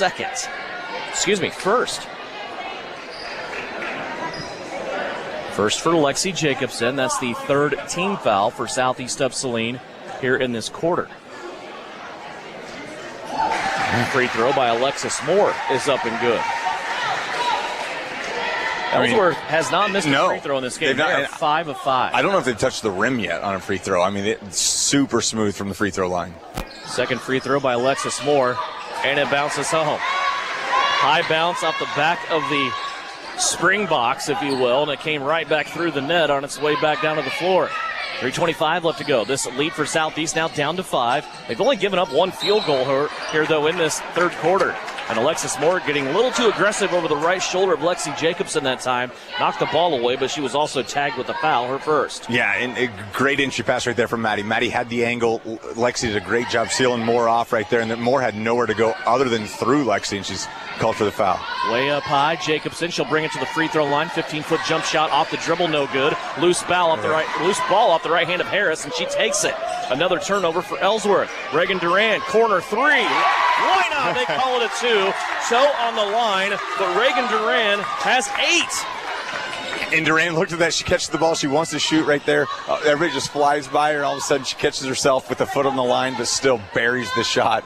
Great job from Reagan. She was a half a shoe size away from that being a 3. She still has 8 points. It's a new career high for freshman Reagan Duran. 29-22. Southeast, boy, look at them scrambling on defense. Lord lost the basketball. She tried to make a move on Pearson. Pearson's been taking up the post more in this game with the absence of Sutton Douglas. And she's doing a great job down there, too. Here's Alexis Moore floating away from the basket. Jacobson had the rebound position, had a Bearcat on her back, and now Pearson will scoop it up. Southeast running. Durant up the floor. Bounce pass inside to Jacobson. Now back outside Harris. Nobody comes out to Maddie. She kicked that leg a couple of times. Now she'll float to the right. Potacek back inside to Pearson. Little too much on that ball from Brielle on the outside, and that's the third turnover for Southeast in the quarter. And you saw exactly what Brielle wanted to do, right? But just slow it down just a half tick. Abba had great position down there. Just slow it down, make sure that entry pass is a little bit more solid, more secure. Because Abba, like we said, we had that. She had it on the low block. It's going to be an easy just drop step and layup for Abba. Pass didn't quite get there. Well, and your passes have to be so perfect in this game because Ellsworth is defending so hard that the post players are holding them off until the ball comes in. They can't move to go get the ball because the defenders are there. Yeah, that angle's super small, and it's not there very long. 29-22, approaching the 2-minute mark of the third quarter. Ellsworth now will mail one out of bounds. That is their fourth turnover here in this quarter. They will give it back to Southeast. And Devin, this game was ugly in the first half. It's continuing that same ugliness pace with strong defenses, a lot of turnovers. But credit to both teams. I mean, you're committing turnovers, but you're forcing it defensively. I mean, nobody's hanging their head on the other side of the basketball. Little full court pressure there by Ellsworth, but once Southeast got into Harris, everybody retreated. Maddie now top of the circle. Reagan Durant, she'll swing it to the right to Potacek. Brielle will bring it back around to the left. Got it to Harris. Maddie got caught by surprise there, but did the best with it. She has it in her hands now as she goes from left wing to the middle of the floor. Back to the right, Duran. Bounce pass inside to Pearson. Abba lost it, and it's going to be scooped up by Ellsworth. Each team has 4 turnovers. Alexis Moore all the way down the floor. Right-handed layup, good. That's really, out of all these turnovers, the first defense to offense transition we've seen here in this third quarter. Ellsworth gets it. They trim this Southeast lead down to 5 and a 30-second timeout. 1:23 left to go in the third quarter. We'll step away for a 30 here on KINA. When does normal acute pain become abnormal chronic pain? Chronic pain can be one of 2 types, nociceptive and neuropathic. Each type differs based on what causes it, what it feels like, and what treatments may relieve it. Neuropathic pain can often be managed by a therapy called neurostimulation or spinal cord stimulation. If you suffer from chronic pain, ask your primary care physician for a referral to the Saline Pain Clinic. Our pain specialist will discuss the right options to manage your pain. Online at salinapainclinic.org. This is Trojan Basketball on KINA. 29-24, 1:23 left to play here in this third quarter. Southeast of Saline and Ellsworth, Southeast leading. Again, full court pressure here being shown by Ellsworth. Southeast is going to break it.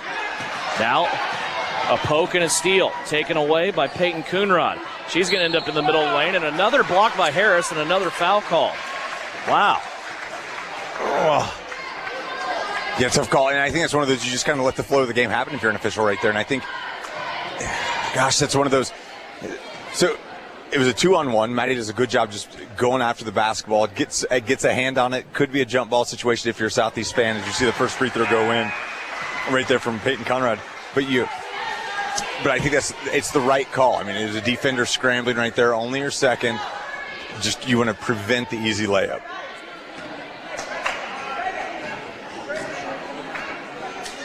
First free throw was good. Second one on the way from Coonrod. And finally a miss there for Ellsworth. And they're going to call a lane violation.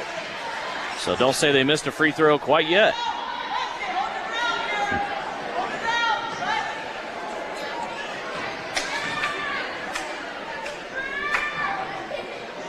The redemption shot is up and good. Ellsworth continues to roll here. They're 8 of 8 from the free throw line. 1 minute left to go in the third.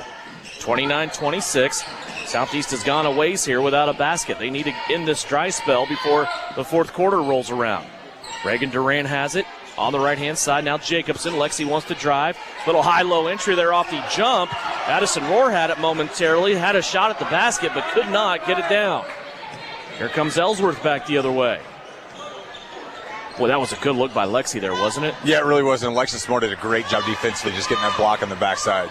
Here's a rebound now by Jacobson on her end. Long pass up the floor. Brielle for three off the front of the rim on the left-hand side. It won't go. Ellsworth has it now. 22 seconds left to go. Alexis Moore with it on the left-hand side. And a foul call. I don't know that the floor is balanced here with the quality of fouls that we're seeing called and not called. Yeah, because you're seeing both teams. You see that one called on Lexi. Her second. We're hearing the fans. And, when the call's both ways, both teams are looking to run, and all of a sudden there's a lot of transition kind of, just as you see tomfooleries. We see the first free throw miss right there from Alexis Moore. But, yeah, it's going down back and forth. A lot of action. It's getting physical. Well, and if that was a foul there on Lexi, when Addison Rohr shot on the other end just before that she got hammered. I would agree, yes, wholeheartedly. One of two free throws. Finally, Ellsworth misses a free throw. They've still made this a 2-point game. 29-27, 10 seconds left to play once again. Southeast of Saline with the basketball to end the quarter. They are 1 for 2 on these opportunities. Here's Brielle Potacek, three-pointer. Off the rim, won't go. Reagan Duran giving chase, still has time. Reagan's going to shoot at the buzzer, and it won't go. Got a little bit of the backboard, but not enough to go in from that angle. And Southeast of Saline will take the 2-point lead they had at halftime into the fourth quarter. 29-27. Southeast of Saline leads it by 2 as we go to the fourth quarter of the girls' game. You're listening on KINA and watching live stream video on SalinaPost.com, brought to you by Commercial Tire Centers. Insurance is something we all need in our business, home, car, and life. But do you really understand what's covered? And most importantly, what you are paying for? Hi, this is Rob Carlson in the Salina office of Smart Insurance. Change is good, especially if you haven't looked at your insurance policy lately. I can help you understand what you need and where the gaps are in your coverage. We provide free quotes and take pride in looking out for you. Smart Insurance, with locations in Salina, Abilene, and Harrington. Give us a call today. For a limited time, take advantage of savings on new Case IH specialty utility and all-purpose tractors with 2.5% interest for 84 months or cash back. With easy operation, Case IH tractors deliver the flexibility and durability your operation demands. Hurry in. Offer ends December 31st, 2023. Stop by Can Equip in Salina and set yourself up for greater productivity with a great deal on a Case IH tractor that works as hard as you do. You're listening to Southeast of Saline Hoops on KINA. Devin Haney, Tyler Smith back here at Ellsworth High School. 29-27, Southeast of Saline leads it by 2. Ellsworth with the basketball. They get it in low, down deep. Maybe a traveling violation that went unnoticed there by the officials. And now Ellsworth is going to score on the left-hand side. Peyton Coonrod, her first field goal as the senior coming in off the bench. Averages 3 points a game, gets her first field goal down. She has a couple of free throws to go with it. And now a steal. Lainey Peshka took it away. Looked like she might have traveled with it out of the gate, but she ends up with a layup, and Ellsworth has their first lead since back in the second quarter. 31-29. Here's another steal by Ellsworth. Ball on the floor. Jacobson down after it. She's trying to save it. Harris coming in trying to rip it away. She does. And now the ball's loose. Pearson down after it. And they'll have to go to the arrow to unsort this chaos, and it's going to belong to Southeast. Both sides applauding the effort of these ladies. Yeah, that was fun. I think all 10 girls on that court were on the floor at one point trying to get after the loose ball. And you see the sophomore, Abigail Pearson, right there, just kind of look at her two seniors, just saying, we're good. All right, we're good. Let's just calm down. We're fine. We've relinquished the lead. We're down 2. Hey, how do you win games when you're not playing your best? And I think that's the biggest test about playing these road games. You're playing on back-to-back nights. Things aren't going for you. How do you grind this one out if you're Southeast? I'm impressed with Ellsworth. I'll say that right now. I don't know how this game's going to turn out, obviously, but their record and the schedule that they have played, I didn't know really how good they were. Man, Coach Batchman's done a really good job with these Bearcats, and they are here to play. Yeah, they are. And this is very similar to how we saw last year's game kind of play out here. Like, Southeast was just, they were ugly. They were off. It was a back-to-back game there as well. They're not going to say that was a shooting foul. Nope. Oh, holy moly. Boy, that's a tough break for Southeast. Maddie Harris calling the play on the baseline. Has her squad ready to go. It comes into Lexi Jacobson. Brielle Potacek now has it back to Harris. Maddie just a shade right, top of the circle. She'll penetrate a couple of times. Balls are still looking inside at Pearson. Tried to get that ball through there and could not. It's a turnover. Ellsworth has it back, leading by 2. We're 90 seconds into this fourth quarter. Coonrod again to the hoop on the right-hand side, and she is going to have a foul call. Foul will go against Reagan Duran, her second. Man, it's starting to get difficult. I mean, you're rewarding the players that are attacking the rim. And I thought right there that Coonrad did a great job attacking the rim, and she draws the foul on Duran. But it looks like a very similar play that we just saw on the other side. Now Ellsworth has missed 2 of their last 3 free throws after starting out 9 for 9. Coonrod has a second chance here after missing her first. She missed this one as well. Nothing but purple inside, getting the rebounds. Brielle Potacek will peel it away. Here comes Brielle up the floor. Has a high post with Jacobson. She fires left to Duran. Reagan's going to drive. Goes to the other side of the floor. Might have missed Jacobson inside. Here's Brielle. Open 3 from the left. Rims off, no good. Again, purple jerseys inside, but it gets away from him, and Ellsworth brings it out of the pack. Up the floor comes Ellsworth. Elise Haxton had it. Coonrod up top. Now back to the right to Lainey Peshkett. She's going to drive baseline. Duran got lost. Missed the layup, though, and the rebound taken in by Maddie Harris. Here comes Harris up the floor. Jacobson. And Jacobson was fouled down around the ankles. It's going to take a shot attempt away from Lexi Jacobson, as I imagine they'll call this on the floor as well. Yeah, call that foul on the floor. Another just dynamite look from Harris. Harris with the hustle rebound. Gets the ball up in transition to Lexi. Timeout here, southeast of Saline, as they trail 31-29. It's a 30-second timeout. We're back with more Lady Trojan basketball. Citizens State Bank has been serving Kansans for over 100 years. We're a full-service bank that can service your personal, business, and agricultural lending and deposit needs. Citizens State Bank offers 24/7 convenience with mobile deposit, online banking, and our ATM conveniently located in front of the building. Stop by and see our friendly and helpful staff. Citizens State Bank at 600 Maple Street in Gypsum, Kansas. Citizens State Bank and Trust Company is a proud supporter of the Southeast of Saline Trojans. You're listening to Southeast of Saline basketball on KINA. Don't forget tonight, the high school basketball scoreboard show on KINA from 10 until 11 o'clock, a full hour of scores and game wraps from across the state of Kansas. Right here on KINA, it's brought to you by Salina Surgical Hospital and Home Automotive Centers in Abilene and Salina. 31-29, Ellsworth leading it by 2, Southeast with the basketball. Maddie Harris along the baseline. She'll play it now back up top to Pearson. The Ellsworth student body now getting into it on the far side. Harris leaves it off to Reagan Duran, now to Lexi Jacobson. Brielle Potacek has it off the screen from Jacobson, now to Harris. Harris goes in down low to Pearson, and a foul call. Pearson and Peyton Tenbrink were engaged in a battle that time down low, and Tenbrink will get the foul. And again, you can just see this look in Abba's eyes, like Abba wants the basketball. The offense is a little stagnant right now. Not a lot's going on, but Abba's just keeping composed. She continues to fight down low. Potacek has it. She'll go left to Harris. Harris with an open baseline momentarily, but the offense flows to that open spot. Now to Potacek. She got picked. Lainey Peshkett takes it away from her. Now it's a race to the other end, and Potacek's going to be called with the foul on the floor. Second team foul for Southeast of Saline.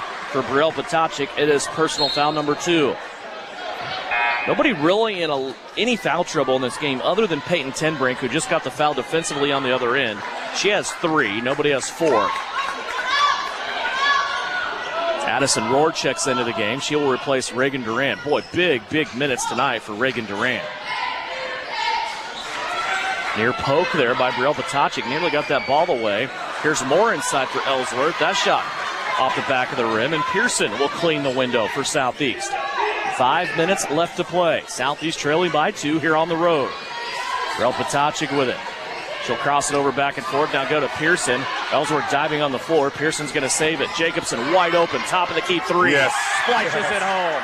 Lexi Jacobson was all by herself up top, and she bangs a three-pointer right through the net. Man, not the shot you're going to draw up for Lexi. You want to see her more in the post, just kind of flexing her muscle down there. But if she's wide open, she's going to take that shot. Just a great finish from the senior. 1 point lead for Southeast of Saline. 4:28 left to go. Inside again, Moore falling away. That shot won't go. Jacobson claims the rebound for Southeast. A little bit of shift in momentum and pace here for Maddie Harris. She's walking the ball up the floor now. Everybody along the free throw line. Isolation play. Harris will take it down low, and she's going to be knocked out of bounds. This is a big foul for Ellsworth. It's on Peyton Tenbrink. It is her fourth. Yeah, and right there, Southeast comes in this 1-4 high look, and all of a sudden there's just no help from Maddie. Maddie kind of lulls the defender to sleep, and all of a sudden just kind of changes pace. All of a sudden drives to the bucket.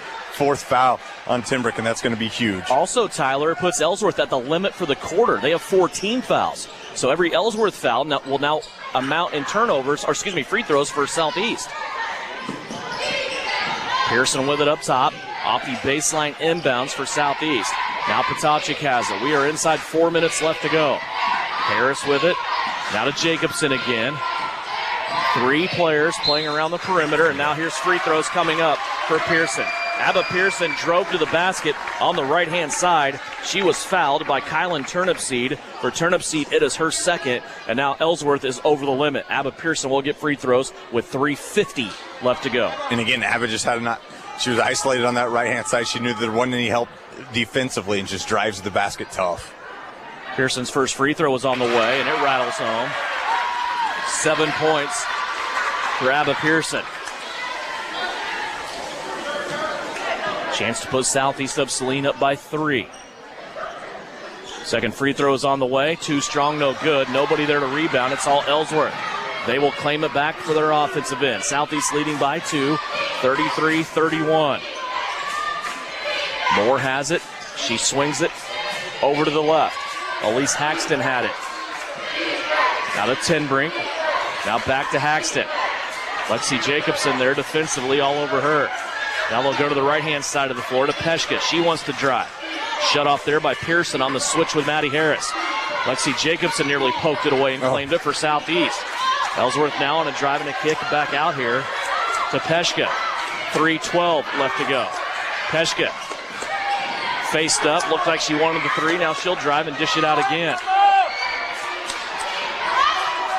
Shauna Smith over here coaching as hard for win 101 as she did for number 1. Well, and Brielle, she was stuck on Alexis Moore, and I'll tell you what, we talk about Brielle's perimeter defense. She was so good down low on Alexis Moore. Foul inside. Alexis Moore caught it. She got it on the gather, and it will be on the floor. So you saw a lot of miscommunication right there with Ellsworth. They had what they wanted. They had more on Potocnik. They had the size, but Potocnik just kept fighting and fighting and fighting. Did not let an entry pass get in from Ellsworth. Great defense from Brielle. You didn't see an entry pass on a screen and a slip and right there, but it's going to be a foul and it's going to be an inbounds play from Ellsworth. Craig Bashman, the head coach for Ellsworth, wanted a shooting foul, but that was on the entry pass coming into her where the foul occurred. Now a pass knocked out of bounds by Brielle Potocnik. Ellsworth will have to attempt it again. Baseline offense here for the Bearcats. They will go way up high to Coonrod. Her tendency has been to drive, and now a screen. That's going to end up in a foul here against Ellsworth and a turnover, I believe. Boy, that was a stealth elbow stuck out there. They're going to call this on Abba Pearson. Abba Pearson was chasing her defender coming through, and a hidden elbow there by Josie Kuser knocked Pearson down, and they call the foul on Pearson. I don't know how that is even called anyway, let alone on Abba, who ends up on the ground. They even had a conference that didn't get it right. And now we're going to have another foul called? This is going to put Southeast at the limit. It's on Abba Pearson. So Abigail Pearson just took 2 straight fouls. I'm not sure either one of them was warranted, honestly. Oh. It's going to put Alexis Moore at the free throw line for 2. Moore's free throw is up and no good.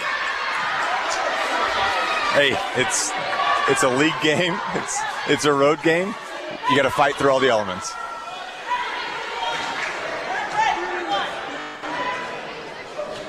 Alexis Moore's second free throw is up. It is in, and Ellsworth wants a timeout. It is a 1-point game, 33-32, 2:39 left to go. We're going to catch our breath, come back, see what's next here between Southeast of Saline and Ellsworth Lady Trojans lead it by 1 on KINA. Winter travel can be treacherous if your tires are worn out. Stay safe with an inspection at Commercial Tire Company. Cold weather also drops the inflation in your tires. Get them checked today to avoid losing grip or damaging your tires. Commercial Tire will help keep you safe. For repairs that aren't tire related, our automotive and diesel mechanics will fix it right the first time. Commercial Tire Centers, West Crawford and North 9th, Saline. Commercial Tire Centers, where service is everything. You're listening to Southeast of Saline Hoops on KINA. 2:39 remaining, 33-32. Southeast of Saline leads it by a single digit, and they have the basketball. 3 fouls for Brielle Potachik, 3 for Abba Pearson, 4 for Peyton Tenbrink of Ellsworth. Southeast of Saline has it in the hands of Maddie Harris. She'll come left to Pearson. Now cut through and go to the corner. Pearson brings it back towards the middle of the floor. Brielle Potachik has it. Now to Jacobson. Jacobson wakes her way to the elbow. Back out to Harris. Now to Potachik on the left wing. Man-to-man defense being applied by Ellsworth, and they are getting after it here on the defensive end, and a reaching foul called here against Lainey Peshkin. Peshkin was able to pick the pocket of Brielle Potachik earlier in the quarter over on the far sideline. This time, Brielle spun her off just in time, took the contact, and will go to the free throw line. Yeah, very, very similar to that turnover we saw earlier from Brielle. This time the foul was called. Brielle did a good job protecting the basketball. We saw Peshka had to go through her to get to it. Brielle's free throw misses off to the left-hand side. And that's kind of that senior brain, right? And I mean that like high school senior, not senior citizen like me, but you know that her tendency is to reach in when she sees an opportunity. You bait it a little bit, you see her make the move, and you move the body. Second free throw on the way. Brielle gets this one to roll home. 4 points on the game for Brielle Potachik. 1 of 2 from the free throw line. Southeast as a team now, 4 of 6. Back to a 2-point lead, though. Big free throw there by Potachik as we approach the 2-minute mark. Ellsworth with the basketball on their end. Inside 2 minutes. Coonrod wanting to go inside. Alexis Moore, low ball. She picks it up, shoots it, can't get it. Addison Rohr had a chance at it. Now Maddie Harris will get the tip near the baseline. Southeast starting to establish a bit of control here as we got 1:45 left to go. Just a 2-point lead. They have the basketball. But they have to contend with this very aggressive Ellsworth defense. Potachik, long pass to the right. Harris wants the baseline. She gets in trouble, takes the contact, and a blocking foul called. Maddie Harris just basically willed herself to the free throw line. This will go against Elise Haxton, her first. Yeah, and right there, we talk about this all the time. You got to give the offensive player room to land. Right there, Maddie goes up, and you see Ellsworth, the defender, comes in. She slides through, and right there, Haxton just never gave Maddie a safe spot to land. Maddie at the free throw line, and she misses the first. Maddie's free throw is up and no good. Uncharacteristic for her. She's 85% on the season. Second free throw on the way. Ripped it home. 7 points for Maddie Harris. Down to a 3-point lead, 35-32, 1:25 left to go. Still a one-possession game here as Ellsworth has the basketball. Three-pointer, left-hand side. Wow. Good. Peyton Tenbrink just got her first basket of the game, and she has tied this game at 35 points apiece with 1:15 left to go. Timeout on the floor. We will step aside. A full timeout taken by the Bearcats. We are tied in Ellsworth.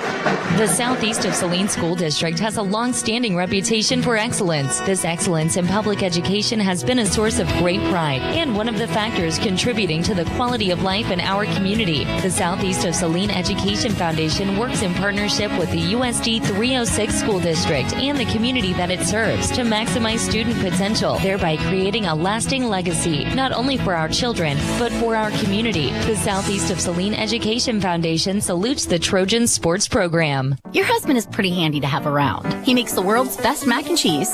He's in the Tickle Monster Hall of Fame. And he can teach anyone how to throw strikes. But a busted pipe in a basement full of water? Honey, I think we need a plumber. Is a little out of his league. That's where a homeowner's policy from Shelter Insurance comes in handy. We'll help get your house back in order and your husband back to what he does best. Hey Salina, come see us at the Kelly Kitchener Agency near the intersection of Cloud and Ohio. We want to be your Salina, Kansas insurance agent. You're listening to Southeast Trojan Hoops on KINA. We are tied with 75 seconds left to go. Southeast of Saline has the basketball. Ellsworth is pressing full court. Abba Pearson with it. She brings it across the timeline. Now plays it back to Maddie Harris. Ellsworth crowd getting into it. Harris to the paint. Plays it to Pearson. Pearson trying to get to the rim. Lost the basketball. It's down on the floor. And a jump ball situation called. Ellsworth owns the arrow. Turnover for Southeast of Saline. It's just their second turnover of the fourth quarter. Yeah, and Pearson's coming off the court. Pearson got drilled in the nose on that loose ball. Right there, she's coming off for blood. They're going to get Duran in quickly, or they're going to think about calling a timeout. Let's see what Coach Shauna Smith does right here with a minute left. Well, they're going to get gifted a little bit of time here because they have to clean up the floor. So Julie Lund is working on Abba Pearson over here on the sideline. And they're clearing all the players off the floor. So this will give a little bit of time if Abba is able to come back in for them to be able to do this. What a game. I mean, here we are back and forth. Ellsworth has established a 2-point lead on a couple of different occasions. They started out with a 5-point lead as they started this game 5-0. Southeast came fighting back. Southeast of Saline had a 7-point lead in the third quarter, but Ellsworth was able to just kind of equalize this with their hustle. They have great depth, Ellsworth does right now, and that's keeping them in this game as they are not wearing down. Southeast, of course, playing on back-to-back nights. But, man, this has been a great high school basketball game. Yeah, it really has. And just to talk about that depth, I mean, it seems like whoever Coach Batchman brings in, I mean, they're just continuing to keep up with the defensive intensity, the defensive pressure, and Ellsworth continues to hit big shots to keep themselves in this basketball game. This, yeah, horrible. This is squeaky bum time. Sir Alex Ferguson, former Manchester United soccer football manager, used to always say, like, this is when games get tight, and it's squeaky bum time right now if you're a Southeast Saline fan.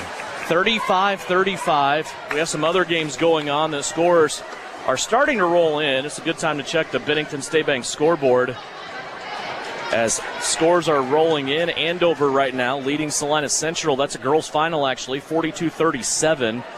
Also in the area. Let's see what else we got. Abilene's Cowgirls leading TMP at halftime, 17-13. El Saline at halftime leading Pretty Prairie, 22-19.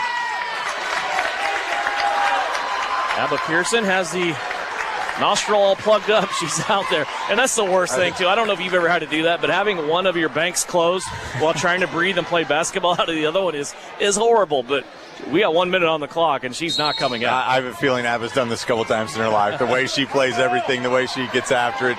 Abba's played with one nostril before. That right there is stuff you learned during summer ball, right? I mean, yes, sir. 35-35. Ellsworth has the chance here, if they can take it, to maybe play for a last shot. I don't know if they have the ability to run the clock all the way down, but they will not. Laney Peshka went in for the left-handed runner, and she couldn't get it to go. Southeast pulls it away. And it'll be interesting right now. So now I would assume Southeast will play for that final shot with 30 seconds to go in the clock. Remember, if you're Southeast, you have the luxury here of playing offense, and if Ellsworth happens to foul you anywhere on the floor, you get free throws out of it and a chance to go to the line with the game on the line. And now here's a foul called on the Bearcats. Still a lot of time left, though. 20.8 left on the clock. It was a dribble drive handoff between Harris and Brielle Potacik, and Brielle is fouled and will step to the line. And if you're Coach Bashman, I don't think you're super disappointed in that. You're all right. You want the basketball. You want to be in control. You want the basketball with the game on the line. Right now, you're going to send Southeast Saline to the free throw line for 2. Brielle Potacik steps to the line, just went to the line and hit 1 out of 2. She missed the first one here. This game remains wide open. I think if you're Addison Rohr and Lexi Jacobson here, it is 2-on-4 on each side of the lane that you need to contend, but you got to be able to tick more aggressive if this ball should miss. Brielle's second free throw. How dare I say that? She makes it. It's a 1-point lead for Southeast of Saline, and another timeout is called. Shauna Smith will call the timeout. She will take the full 20 seconds left. Southeast with a 1-point lead when we come back. Troublesome car repair and everyone has told you it cannot be fixed or it's way too expensive? Try McKim Auto Service in Gypsum, Kansas. They do quick, dependable work and provide the lowest hourly rate in the area. McKim Auto will service your vehicle from front to back and everything in between. They treat you and your car like a friend or even family. McKim Service specializes in engine and transmission rebuilds. 701 Maple, Gypsum, Kansas. Wouldn't trust anyone else with my family car. So, if your repair seems grim, remember McKim. Give them a call today to make your appointment. When does normal acute pain become abnormal chronic pain? Chronic pain can be one of two types, nociceptive and neuropathic. Each type differs based on what causes it, what it feels like, and what treatments may relieve it. Neuropathic pain can often be managed by a therapy called neurostimulation or spinal cord stimulation. If you suffer from chronic pain, ask your primary care physician for a referral to the Saline Pain Clinic. Our pain specialist will discuss the right options to manage your pain. Online at salinapainclinic.org. This is Trojan basketball on KINA. 20.8 on the clock. Southeast with a 1-point lead. Ellsworth with the basketball. Lainey Peshka has it. She plays it to the right to Tenbrink. Tenbrink hit the key three that's keeping this game alive for Ellsworth. As she hits a runner, though, off the right. Can't get it to clear rim and backboard. And Abba Pearson brings it away with 5.6 seconds left. Pearson, with that left nostril plugged up, will go to the line. She stayed in the game after getting popped in the nose. That nose started bleeding, and now she's going to go to the line. And Devin, it was Abba after the rebound. Didn't panic, dribbled around, didn't try to throw some kind of outlet pass right there. Just the security that Abba has, the versatility that she has, able to handle the ball and draw the foul. Right, because your knee-jerk reaction is look for Maddie Harris and get the ball in her hands, right? Here's Pearson. Hit the rim, rolled home.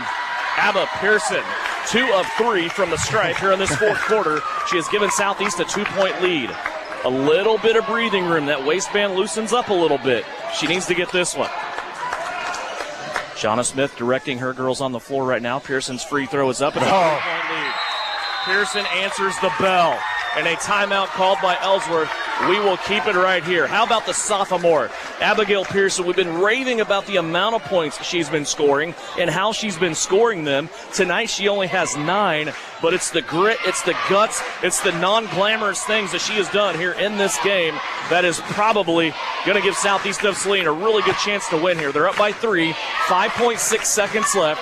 Both teams are in the bonus situation, and the arrow, if there should be a dual possession, in favor of Southeast. Yeah, Devin, I mean, if there's anything that solidifies just Abba, what she's done just so far in her young career at Southeast, it's with a bloody nose, one nostril plug, grabbing a huge defensive board, controlling the basketball, not panicking, and then burying 2 huge free throws to give yourself a little wiggle room on the other side. Just a great job from Abba. You don't want to get out of shape here defensively. Not at all. I'm guessing a little bit of ball pressure. Make them take some time. You don't want to let them roll the ball up. So a little one-on-one shadow pressure. Stay in front of them. Do not foul. And see what Ellsworth can come up here to potentially tie the game with 5 seconds left. Pearson's up playing defense. They're across the timeline with 2, and they're going to call a timeout.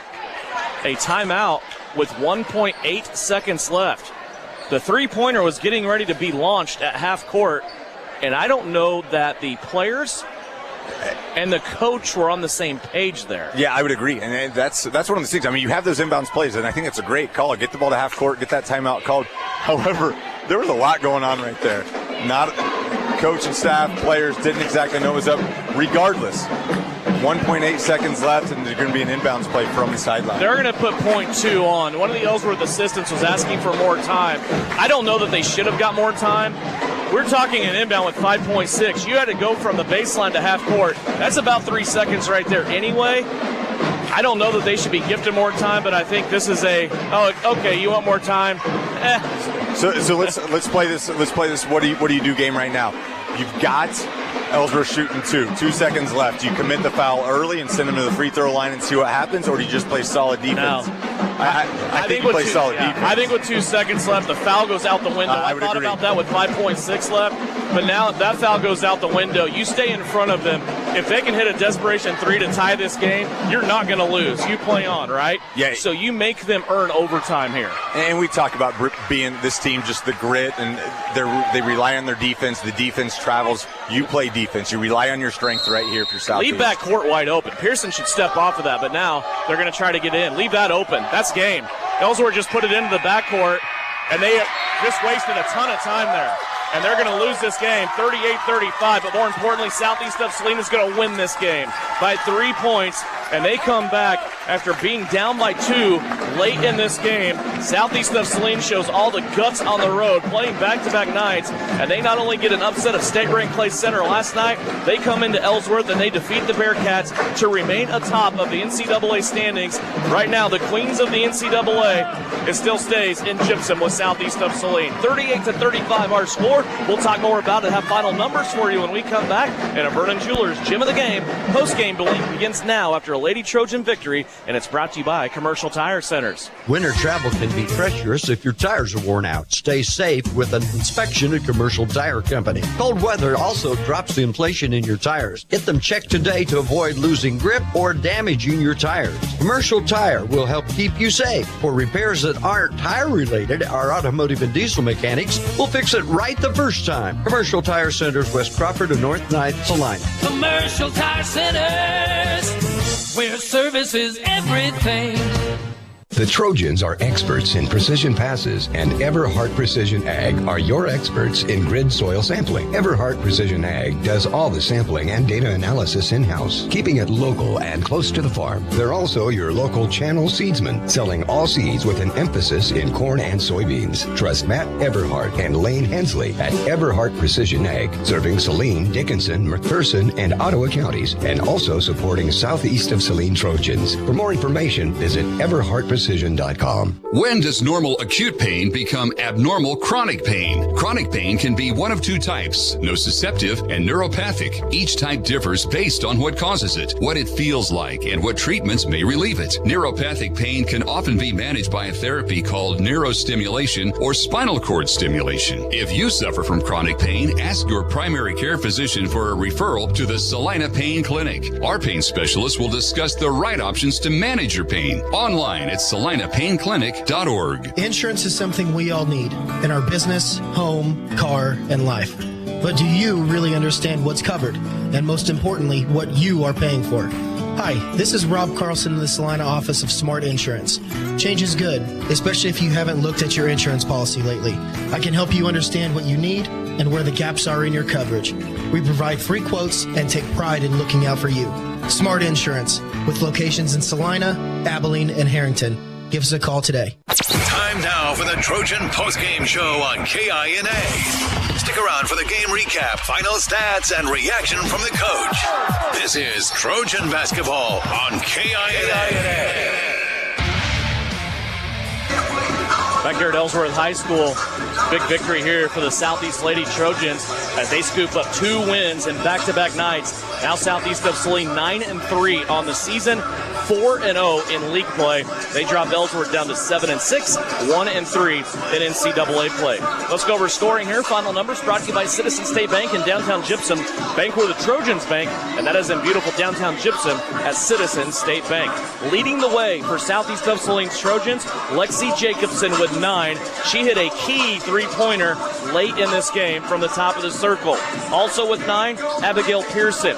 With 8 off the bench, the freshman, a new career high, Reagan Duran. 5 points for Brielle Potachik in this game. For the Ellsworth Lady Bearcats, they were spread out as well. 8 points off the bench for Alexis Moore, 7 for Lainey Peshka, 7 for Kylan Turnipseed, 4 for Peyton Coonrod, 4 for Josie Kuser, and 3 for Peyton Tenbrink. Southeast of Saline from the free throw line, 6 of 10 in the fourth quarter, 8 of 12 for the game. Ellsworth, 10 of 14 for the game. And after all the chaotic turnovers and everything that we had in the first half, just 1 turnover for each of these teams in the fourth quarter. Ellsworth ends up with 18 turnovers, Southeast of Saline with 17, and Southeast of Saline with the victory, 38-35. Our Vernon Jewelers Gym of the Game tonight. We have to give a big salute to Reagan Duran, a new career high as a freshman coming off the bench. She provided 8 bench points tonight in a bench that was shorter because of the absence of Sutton Douglas. Reagan played more guard. That allowed Abba Pearson to slide down and play more post, where Sutton Douglas would normally be filling minutes. Reagan Duran showed up tonight in crucial minutes and 8 points for Southeast of Saline. We got to go with Abba Pearson, right? I mean, we have talked about this sophomore now for 4 or 5 consecutive games. The grit she showed, got popped in the face, bloody nose, Doesn't matter. Stuff some stuff up there and just keep playing, right? She ends up making the play at the end, getting the rebound, and making the free throws to seal this deal. Yeah, and Devin, you talk about that short bench. Talk about you're a player down, and all of a sudden you're on back-to-back nights. And yes, Reagan Duran, unbelievable coming off the bench. You're only going 6 deep tonight, but it was Abba. I mean, Abba just exemplified what the Southeast Saline team is all about late in the game. Grabs that rebound, comes back down the floor, gets popped in the nose, no foul called, no complaints from Abba, stuffs tissues up her nose, goes back, grabs another rebound, nice composure, buries some free throws. Abigail Pearson just coming to age as we watch her. The sophomore continues to be great for Southeast of Saline. Once again, our final score, 38-35. Southeast of Saline wins it on the girls' side. Now they are 9-3 on the season, 4-0 in league play. They will turn around now and look ahead to a big game in Salina on Tuesday against the Sacred Heart Lady Knights. Tonight they are playing at home against Hutch Trinity. We'll turn it around. Time to get ready for game number 2 of our doubleheader. Tyler Smith, thank you, my friend. Have a good weekend. You'll be roughing. You can't wait. Give those kids the best referee they've ever had.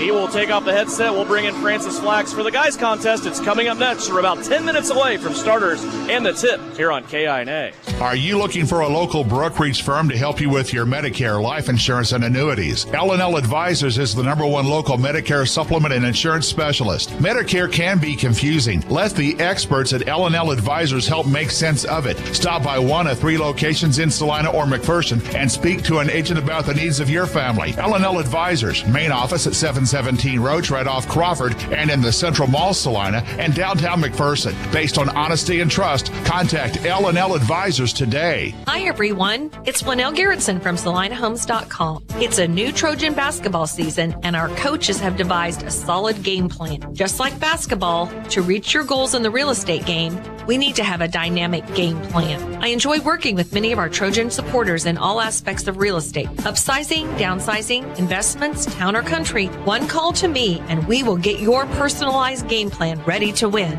Go Trojans! Buy or sell, call Winnell at SalinaHomes.com. Time now to look ahead at the second game of our doubleheader tonight. And it's the Southeast of Saline boys who right now are on a bit of a tear. Southeast of Saline with a big victory last night. As we talked to head coach Bryson Flax, coach, 60-35. You get the victory last night on your home floor against the Clay Center Tigers. And we talked about it. And again, it's a perception thing, but it's a feel-good thing, right? It gives you a little confidence. When you look at your record, you're 6-5. You're on the winning side of things for the first time this season, and not 5-6. I mean, it looks better. It's one game, but it's a one-game big difference here halfway through, isn't it? Yeah, definitely. And we were able to stack together, 2 games in a row now where we were pretty good defensively, and that's a big deal because when we're got a lot of energy defensively and we're doing a nice job forcing 1 and outs, our offense tends to flow a little better, and so as a whole, we just have to keep building. There were 2 major things I saw in this game from the outside looking in. You made the comment to me in pregame that Clay Center's a team that they like to get up and down the floor. They can get downhill pretty fast. I didn't see them get those opportunities on you. If they did, it wasn't that often. You were able to stop them and kind of outrun them a little bit, holding them to only 35 points, and they didn't have a lot of turnovers. You guys were able to limit those to 1 opportunities. Yeah, that was the biggest thing is I thought we did a pretty good job on the ball. And we kind of shifted where we were going to help from for that game specifically, and I thought it worked out pretty well. That we usually had another guy in help or close by to grab a rebound after we contested, the ball. But again, it was a goal of ours going in to make sure that we cleaned up the glass and only allowed them to take 1 shot per possession, and for the most part we succeeded there, and that leads to so much other stuff for our kids. The other thing I saw offensively, you guys were running offense, and it looked like the things that you were trying to do were coming through and the guys were executing.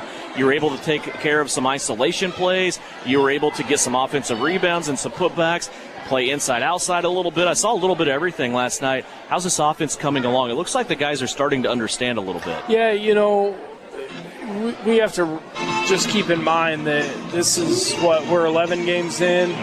they've played together for a total of 11 games ever, and so that's with Omar, not playing his junior year. That's with Owen coming in, as a transfer, and that's Danny not playing JV with those guys for 2 years. So we're getting to know one another a little better from game expectation.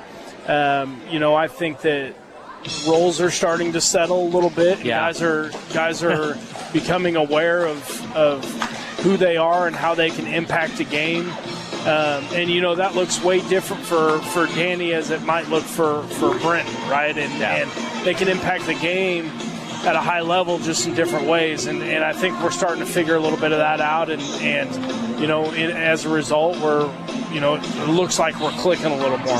It's funny you say that. Tyler and I talked about that a little bit last night. You started a season, you're like, as a player, okay, what roles need to be filled? Well, all of them. And the only person that had a role on the RC team last year, Daniel Kerr, his role changes dramatically this year. So it's kind of like, okay, who needs to go where here as you're moving all the chess pieces around, right? Yeah, and I don't know if Dan has ever experienced a team where he's had the basketball so much. Yeah. We run, he didn't score last night, right? But he played a fantastic game without scoring a bucket, and we can get away with that if Owen and Gannon can hit shots, and if Brenton's cleaning up the glass, we can get away with Dan, not being as aggressive offensively. I say aggressive shooting the ball offensively, because he dominated other areas of last night's game. And he continues to impress me as just a floor general, and again, I'm just real proud. If you score 60 as a team and Daniel Kerr doesn't score, that's a pretty good sign too, isn't it? Yeah, it is. And we didn't have that many guys score last night. I think we only had 4 or 5 guys score, but at the end of the day, you just got to score one more than you give up, and so we have to continue to be good defensively and make sure we're getting good shots. What do you know about Ellsworth? This is a team that is state ranked right now in Class 3A. Of course, they have Will Cravens back, who is a superior athlete. What do you know about the Bearcats, though, as you look at them coming in for this first matchup of the year? Yeah, they're pretty good. Everything runs through Will, and last year, or the last several years, Will has been their best player, and he still is skill-wise. But the thing that's changed from him from last year to this year is, he's finishing above the rim in traffic and doing a lot of things that high level players do. And then so we'll have to be good on him, obviously, and make sure we're not giving up a bunch of second chance opportunities again and letting some of those other guys that are scrappy role players, take over the game. So they're going to be a challenge to guard. We might see some zone, might see some man. I don't know. They've shown both. So we just have to attack and settle in early and, get after it.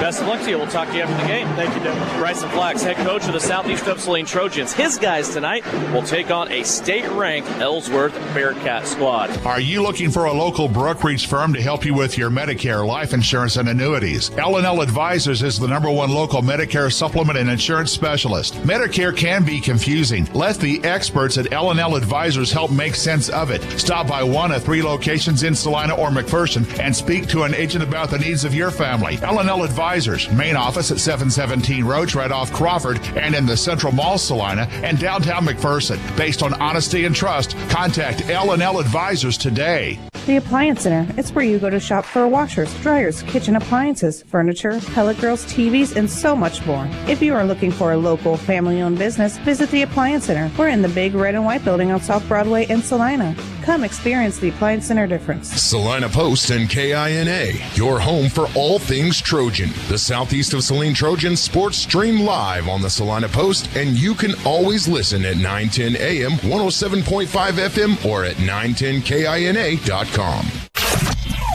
You're listening to Southeast of Saline basketball on KINA.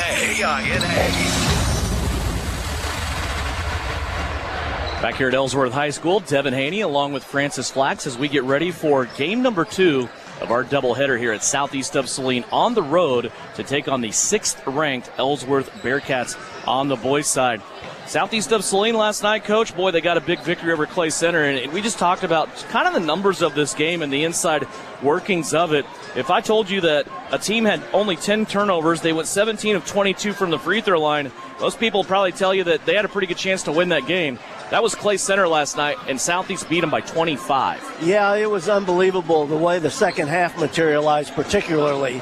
If Clay Center hadn't have been hitting their free throws, I don't know how many points they would have scored. They didn't score that many anyway. Yeah. But 8 field goals, I think, for the entire game, if I'm not mistaken. Yep, half of their points came from the free throw line, 17 of 22 at the line, 35 total points as Southeast gets their 6th win of the year, 60-35. Now the Trojans have won 4 out of their last 5 games. The only loss in there was to the state-ranked Sterling team at that Sterling Invitational semifinal game. Southeast of Saline now turns their attention to an Ellsworth Bearcat squad who right now is playing second fiddle only to the Beloit Trojans in the NCAA. Beloit comes in ranked number 1 in the state in Class 3A, Ellsworth number 6, and Ellsworth lost to Beloit earlier this season. The Bearcats come in, they're 11-1, overall 2-1 in league play. Beloit, meanwhile, 5-0 in league play. And Southeast of Saline will give this Ellsworth team probably the toughest defensive test they've had so far this season. I think that alone gives Southeast a chance to maybe pull the upset here tonight. Yeah, I think you hit it on the head there. They've got a great record, 8-1, whatever, 9-1. I don't know what it is, but I don't think they've played a team that will get up and in them like Southeast might get in them. It just depends on if we can stay out of foul trouble. That'll set the stage for the starting lineups that are getting ready to come up. We're going to step away. Until then, we'll be back with Southeast of Saline basketball after this.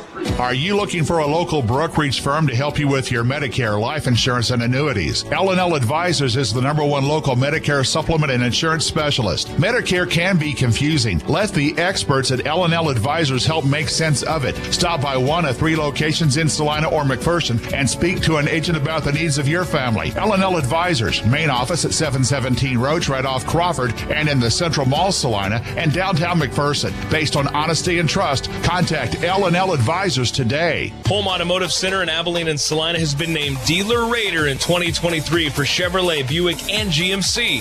What's that mean? It means when you buy a vehicle at Home Automotive, you will receive the absolute best in service now for the 11th consecutive year in Abilene and the first for the new Salina location. Home Automotive just keeps exceeding your expectations because you are the #1 priority, and that is just one reason why. When you shop at Home Automotive Center in Abilene and Salina, you're going to be glad you did. Stardust Trophy in downtown Salina is your full-service headquarters for trophies and awards for club and sporting events. But did you know Stardust Trophies also makes employee name tags with your company logo? They engrave executive awards like desk clocks and pen desk sets. They imprint artwork and photos on T-shirts, coffee mugs, mouse pads, even personal calculators. Stardust Trophy carries clear sports ball holders on wood bases for treasured or autographed balls from footballs to golf balls. Go to full-service Stardust Trophy, 121 South Santa Fe, downtown Salina. Does your free checking put more cash in your account? Does it give you free range access to ATMs nationwide? If not, tap into superpowered free Kasasa cashback checking at the Bank of Teskit. Visit bankofteskit.com to learn more. Member FDIC. Qualifications, rules, and limitations apply. Rates, rewards, and restrictions may vary by account. Contact institution for details. We're growing your way. We're the Bank of Teskit.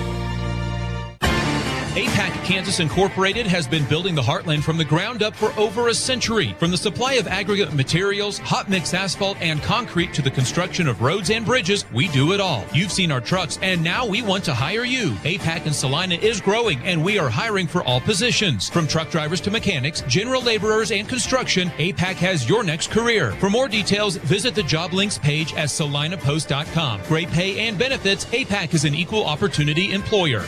You're telling me your driver turns you on remotely? It feels so good. One gentle touch of a handy remote or mobile app and my motor's running. And don't fret, my little pickup pal. New Image Audio installs these inside trucks too. Oh, yeah. You'll want it when the winter chill hits. A remote start from New Image Audio for cars, trucks, even diesels. All systems remote and cell phone capable. Nationwide coverage. Get yours at New Image Audio on South Broadway in Salina. You're listening to Southeast Trojan Hoops on KINA. Back here at Ellsworth High School, let's go over starting lineups for you. First, for the Southeast of Saline Trojans, coming in at 6-5. They're 1-2 in league play. They've won 4 of their last 5 games under the direction of head coach Bryson Flax. With 85 wins, he's assisted by Trent Douglas and Joe Ross. 3 seniors in the starting lineup for Southeast, led by Connor Castleman, a 6-foot senior, 3.5 points per game, 3 rebounds, and 2 assists per contest. Daniel Kerr, Captain Kerr, a 6-foot senior, 8 points a game, 3 rebounds, 2.5 assists. Daniel leads this team in assists. Brenton leads the team in rebounding. 6'5" senior, averages 7 points a game, 6 rebounds, and an assist per contest. Owen Bailey was sensational last night, scoring the ball with 24 points. 6'1" junior, now averaging 11 points a game, 2 rebounds, and 2 assists. And a sophomore, Gannon Jacobson, a 6'1" sophomore, 12 points a game. He leads the team in scoring and steals, along with 3.5 rebounds and 2 assists per contest. For the Ellsworth Bearcats, under the direction of head coach Brett Rolfs, they will start a stud. Will Cravens, 6'3" senior, averaging over 22 points a game, 6 rebounds, and 3 assists. Lane Rolfs, the coach's son, a 6'1" senior, 5 points a game, 3 rebounds, and 2 assists. Leighton Liker, a 6'1" senior, averages 5 points a game, 3 rebounds, and 2 assists. Cooper McGowan, a 6'3" sophomore, 4 points, 5 rebounds, and an assist. Riley Stone, a 6'3" senior, averages 11 points a game, 6 rebounds, and an assist per contest. Coach Francis Flax, I lean on you now for our New Image Audio keys to success tonight for Southeast of Saline. Well, I think the first one is, I think Ellsworth's going to be pumped up. They've got a heck of a crowd here. We have to calm the storm. We have to weather their run if they make a run at the beginning and not get rattled. Secondly, we can only give them one shot. We got to get on the boards when they shoot the basketball. The last thing is we have to play for 4 quarters. We can't take a second quarter off or a fourth quarter off. We have to play all 4. Some scores coming in on the Bennington State Bank scoreboard. Speaking of Bennington, the Bennington girls tonight with a big victory on the road. 41-28 over Sterling. Andover beat Salina Central 42-37. El Saline beat Pretty Perry 52-29. And TMP gets by Abilene 36-21. Abilene was leading in that game midway through the third quarter by 5. They did not score any points out of that point. They went the whole half of the third quarter and the whole fourth quarter without scoring and lost to TMP. Getting ready to tip it up here. Brenton leads. Riley Stone in the center circle. Bearcats wearing white, trimmed in red.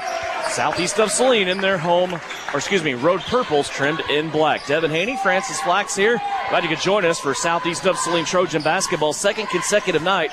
At home last night, they beat Clay Center, now on the road here against Ellsworth. And this game begins just like last night's game with Connor Castleman attacking the rim. Well, that was a nice move. That lane opened up, and he's very good going to his left. And he finishes well at the rim. Castleman had a good night last night in the game against Clay Center. Right now, Southeast of Saline establishes an early lead. Liker up top with the basketball. He'll play it to the right now. Lane Rolfs. Long distance shot put up by Cravens. That's no good. Battle for the rebound underneath. Won by Stone, and he is knocked to the deck after a foul is called here on Southeast of Saline. Riley Stone kept that possession alive for Ellsworth. He will go to the free throw line now and shoot 2 free throws. We actually had 2 guys there, but nobody put a body on him.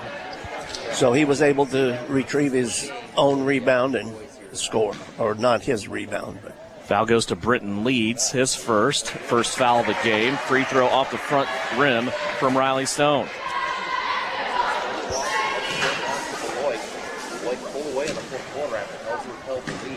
Second free throw coming up here for Stone. That one's too strong, no good. Leeds will grab the rebound over the top of Jacobson. Now he'll hand it off to Gannon.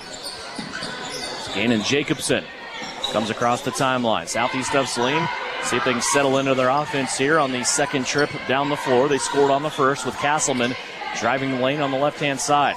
Little lob pass into Leeds. He's going to be quickly double-teamed. Leeds better be ready for that here tonight. He has to turn it over, falling out of bounds. Try to play it back in underneath the rim for Southeast, but now it's stripped away by Castleman. Castleman took it away from Cravens. Brief numbers here for Southeast. Bailey for three in the corner. Got it to go. Owen Bailey, as Southeast of Saline had numbers, Cravens was slow getting up on the other end, didn't get back on defense, and Bailey took advantage. Well, Cravens tried to get a little bit too fancy on his dribble. He put it behind his back, and you can't do that with Connor Castleman in there. We talked at the onset of this game. I think this is a defensive team in Southeast. They are capable of playing defense like no other team has played defense against Ellsworth yet this year. Yeah, I think that's a good point. Bearcats come in 11-1. Their lone loss was to Beloit earlier this season. And now a ball goes off the foot. It appeared of an Ellsworth player. It's on the far corner, though. Hard for us to see, and they're going to keep it here with Ellsworth. Leeds might have had something to do with that. Cravens trying to get it in. Does so to Stone. Now he'll kick it out. Top of the key three is up off the front lip. No good. Stone with yet another rebound and a second foul on Brenton Leeds. I think Bryson Flax just kind of saw that coming. He turned around during that baseline inbounds and told Omar Calzada, you better be ready here. And right there, Leeds got a second foul, and Calzada on his toes, stripping off the warm-up. He is now into the game. Yeah, it's unfortunate for Brenton. I hated to see him, or Brenton, I hated to see him get that second one. 2 fouls here in the game so far. Both of them belong to Brenton Leeds. Off the step back. Here's Cravens. You can't give him any space. That time, Southeast of Saline lost him momentarily. He steps back, and it's the three along the baseline left side. Started Ivo Southeast, now 5-3. Southeast of Saline playing offense. Ellsworth, man-to-man defense. Castleman with it up top. Now he'll go left to Kerr. Kerr a little baseline drive, a couple of dribbles before he yields it to Jacobson. Gannon wants to bring it back to the middle of the floor. Looks left to Kerr. Now he's going to go one-on-one. Plays it out to Kerr. Left-hand side three, way too strong. Calzada has a bounce in his shoulder. He keeps it. Now to Castleman in the paint. Back to Calzada. A little 10-foot jumper. Rolls off the rim, no good. And Riley Stone gets the rebound. Stone so far owning the boards on both ends. Yes, he is. 5-3, Southeast of Saline. 3 minutes in. There's a quick entry into Stone. He's going to be double-teamed. Kerr in there. Should have been a jump ball. They get it out, though. A shot put up by Ellsworth is no good, and Castleman with the rebound. That's more like it. Give him one shot, get the rebound, see what we can do. Bailey with a quick trigger three off the backboard and in. Owen Bailey. That three-pointer on my score sheet doesn't have an asterisk next to it. It all counts the same as Southeast reclaims their 5-point lead. 8-3 Trojans. I never told anybody they made an ugly basket. You know, sometimes shooters get that, right? Yes. You get those rolls once in a while. Here's Cravens, turnaround 12 over Castleman is good. Cravens has all 5 of Ellsworth points. Good move by him. 8-5 our score as we approach the halfway mark of the first quarter. Omar Calzada, he's open from 3. He'll give it a try off the front rim, no good. Cooper McGowan, the rebound there for Ellsworth. Here's Cravens coming up the floor, met by Castleman. Bounced it into Stone along the baseline. Stone will float to the rim. His shot no good. Cooper McGowan chases it back out. Cravens for 3. No. Off the right-hand side. McGowan in trying to keep it alive. And Gannon Jacobson brings it out for Southeast. 3-on-2 break. Jacobson all the way to the cup. Scores it with a finger roll. Jacobson had a little half-hearted fake to the outside there. Froze the defender, and he was able to score off the glass. That's a good take. That's a good take. Again, I just go back to the development, right? 5 games ago, I don't think we see Gannon Jacobson do that. Here's Cravens, another 3. Kerr with the rebound. Another one and out. That'll help us. Another one-shot opportunity to score there for Ellsworth. 10-5. Southeast with the basketball back and the lead. Calzada has it, just the shade right, top of the circle. He'll play it now to Castleman. Connor alone there momentarily. Now he gives it up to Owen Bailey. Jacobson, long-distance 3. Splashes through the nets. Gannon Jacobson has such a quick release, you almost think there's not a decision there made at all, but that ball went right through the net. It's an 8-point Southeast lead. My fault. What you hope is that you force the other team to call the first timeout. You always capture that little bit of momentum, right? If you force their hand and try to do that. Kirby Davis along with Grady Gebhardt sitting at the scores table, along with a couple Ellsworth Bearcats. 2:40 left to play. Cravens in a double team, rises up, can't get it to go. Cooper McGowan, though, on the backside gets the rebound and scores. Couple of different chances here for Ellsworth when they do get second chance opportunities. They've only scored on their first shot once so far in this first quarter. Bailey, step to the right. His three-pointer won't go down. Stone, the only one inside with the rebound. 6-point lead here for Southeast, 13-7, 2:12 left to play. Working our way through the first quarter. If you missed it earlier and you're just tuning in, Southeast of Saline's ladies got a victory. Boy, they had to fend off a pesky Bearcat squad. Cooper McGowan inside. Little pump fake on Kerr. Got Kerr off his feet, and then he went back at him, and he's going to have an and one opportunity. Well, Daniel did foul him, but I tell you, the referees let McGowan in the lane the whole possession. He never got out of the lane. 13-9. McGowan will step to the free throw line and try to complete his three-point play and bring the Bearcats back within 3. Into the game, Ben Hipp for Ellsworth. Leighton Leiker in there. Will Cravens also into the game, Dax Leiker. And Cooper McGowan shooting the free throw. Too strong, no good. Comes in, tries to get his own rebound. Creates chaos. Ball on the floor. McGowan's going to bring it out. Still fighting. He's on top of Jacobson. Now Grady Gebhardt, of course, can't pass that opportunity up. No. Grady dives in there, and the Arrow is going to keep it with the Bearcats. Your Southeast lineup right now as they take a 30-second timeout. We'll set that when we come back. A 30 for Coach Flax, 13-9. Southeast of Saline leads it by 4. 1:55 left to go here in the first period on KINA. Citizens State Bank has been serving Kansans for over 100 years. We are a full-service bank that can service your personal, business, and agricultural lending and deposit needs. Citizens State Bank offers 24/7 convenience with mobile deposit, online banking, and our ATM conveniently located in front of the building. Stop by and see our friendly and helpful staff. Citizens State Bank at 600 Maple Street in Gypsum, Kansas. Citizens State Bank and Trust Company is a proud supporter of the Southeast of Saline Trojans. This is Trojan basketball on KINA. 1:55 left to go here. We are in the opening quarter, 13-9. Southeast of Saline leading Ellsworth. Here's we start this game. 3 starters on the bench here for Southeast of Saline. So it's Grady Gebhardt, Kirby Davis, along with Omar Calzada, Daniel Kerr, and Gannon Jacobson. There's a three-pointer by Cravens. Long distance, right side. Rebound taken in by Dax Leiker for the Bearcats. Ellsworth wearing white. Southeast of Saline wearing purple as you view it live stream video free of charge on SalinaPost.com. Brought to you by Commercial Tire Centers. Ellsworth. Cravens has Gebhardt on him. He probably will not like that matchup very long. Grady being very physical with him right now. Cravens trying to go backdoor, has Gebhardt right along with him in the hip pocket. Now an isolation play inside as McGowan goes to score. Lost the basketball, is blocked from behind. He hit the deck, the ball out of bounds. It will stay with Ellsworth. Well, somebody's got to get the referee's attention and tell them 1,002, 1,003. McGowan, you touched on that the last play where he scored and got fouled. He is just sitting down in the lane. They're trying to get him on an isolation play, and he is not shy about putting up red and seeing that paint. Here's Leiker now on the drive.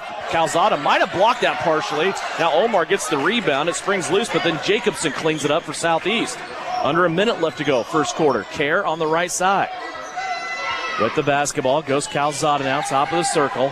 Omar a couple of dribbles. Now Jacobson, long distance three on the left. That one rattled off, no good. Boy, it looked like it was down 2. Cravens with the rebound and then shut off by Gebhardt. Cravens will pass it up the right-hand sideline. Now to the left they go to Cooper McGowan. Back to Cravens. That one's going to be tipped away, though, to the scorer's table. Grady Gebhardt came out of nowhere and slapped it out of bounds. It's good defense by the Trojans. We're playing really good defense. Gebhardt will pick Cravens up in the backcourt. 30 seconds left to go as we close out the first quarter. Cravens dribbling on the logo here at center floor at Ellsworth High School. Old gym, probably one of the oldest gyms we'll go to. It's been updated, has new windows, new paint, some new bleachers down low, things like that. But, man, this is a fun place to play. Clock down to 10. Dax Leiker has it. They'll go back to Cravens, of course. Clock down to 6. Gebhardt still on it. He wanted a screen. He can't shake Gebhardt. Shot up at the buzzer. Won't go off the front of the rim, and Grady Gebhardt closes out the quarter with a defensive effort. 13-9, Southeast of Saline leads it by 4 as we go to the second quarter. Live stream video on Salina Post and the radio broadcast here on KINA, presented tonight by Commercial Tire Centers. The hours of drills, the pre-dawn workouts, the hundreds of laps. It takes hard work, passion, and drive to do what you love. When you're sidelined by injury, Salina Regional Sports Medicine is just as committed and works just as hard to get you back in the game. Salina Regional Sports Medicine, 785-452-7366. SalinaRegionalSportsMedicine.com. With record-breaking enrollment, great new facilities, and top-notch activities, Kansas Wesleyan University is the place to be. Whether you want to study nursing, elementary education, criminal justice, or social work, our academic programs will open doors for your future, all while you participate in activities like music, theater, or athletics. Learn more about why KWU is the place to be by visiting kwu.edu. That's kwu.edu. You're listening to Southeast of Saline Hoops on KINA.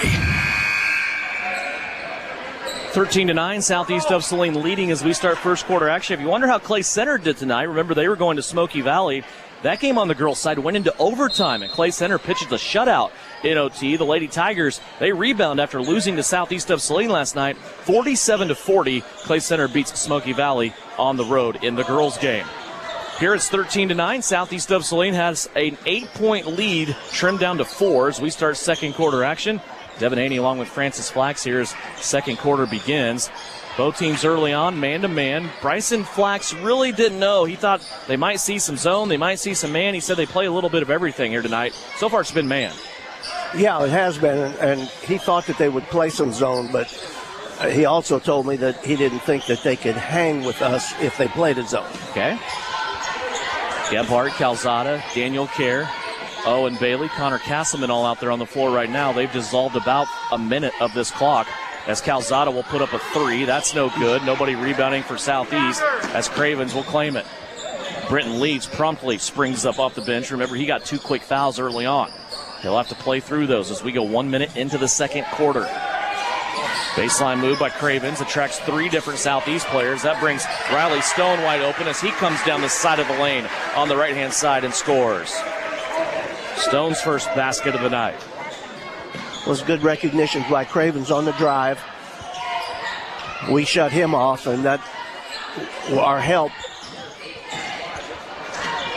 allowed Stone to be open. There's Castleman, a runner again on the left. That one higher difficulty than his first shot of the day, but he makes that one as well. That stops a 6-0 Ellsworth run. Puts the Trojans back up by 4. It's okay to double team momentarily, but a triple team's way too much, isn't it? I think that's too much. Especially, Stone's okay. These guys, if they get it around the bucket, they're pretty good. They haven't shown much from outside other than the fact that they hit a 3.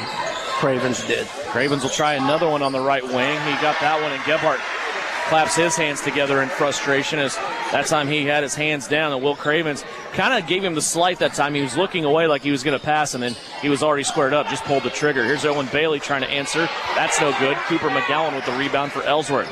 Bearcats a chance to take their first lead as they bring it across the timeline. Lane Rolfs has it. He dances with Castleman. Owen Bailey now defending on Dax Leiker. McGowan gets it back, guarded by Kerr. Lob pass into Stone. He's going to go to the rim, and he's fouled from behind as he scores by Calzada, or might have been Gebhardt down low. We'll see who gets this foul. It is going to be Grady Gebhardt. So Grady Gebhardt will get his first. Cooper McGowan gets the 2-pointer and a chance once again to add the free throw. He has given Ellsworth their first lead of the night.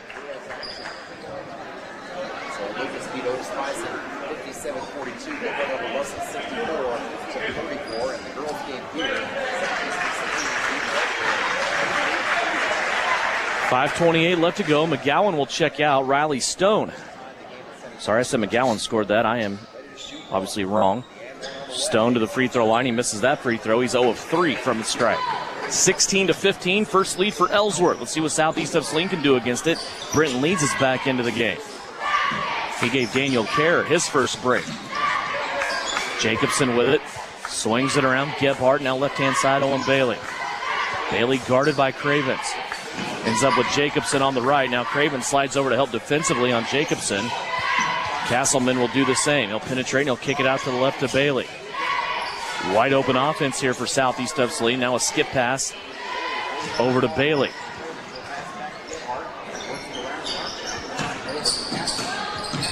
Here's Bailey driving, gets to the free throw line. Now back out to Castleman. Middle of the floor to Gebhardt. Near steal there on a gamble by Liker. Back to Jacobson. Gannon backs down his man, plays it back out here to Owen Bailey. Pretty patient offense. Bailey open pump fake from 3. Now he'll drive to the rim. A little scoop shot on the dipsy-do is up and good for Owen Bailey, who now has 8. 17-16, Southeast reclaims their lead.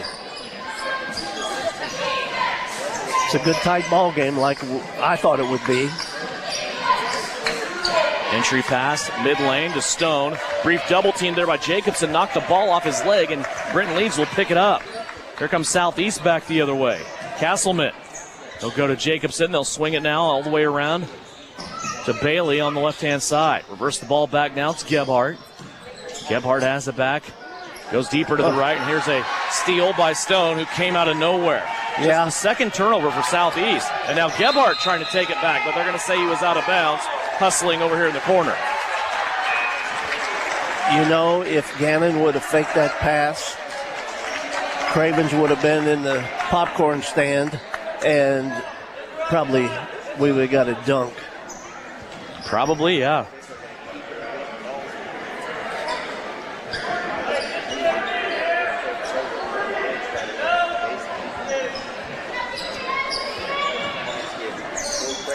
Cravens set to inbounds. Tried to lob it over the top to Stone. Leeds was there. Stone got to the ball, but then he traveled with it. That goes uncalled. And now a lot of heat coming from the Ellsworth bench by head coach Brett Rolfs. Ellsworth has it still here on their offensive end. Trailing by 1. 3:33 left to go before halftime. Try to visit with Shauna Smith at halftime. Her Lady Trojans this week picking up 2 wins on consecutive nights. Craven's jumper, mid lane, rattles off, but he gets his own rebound.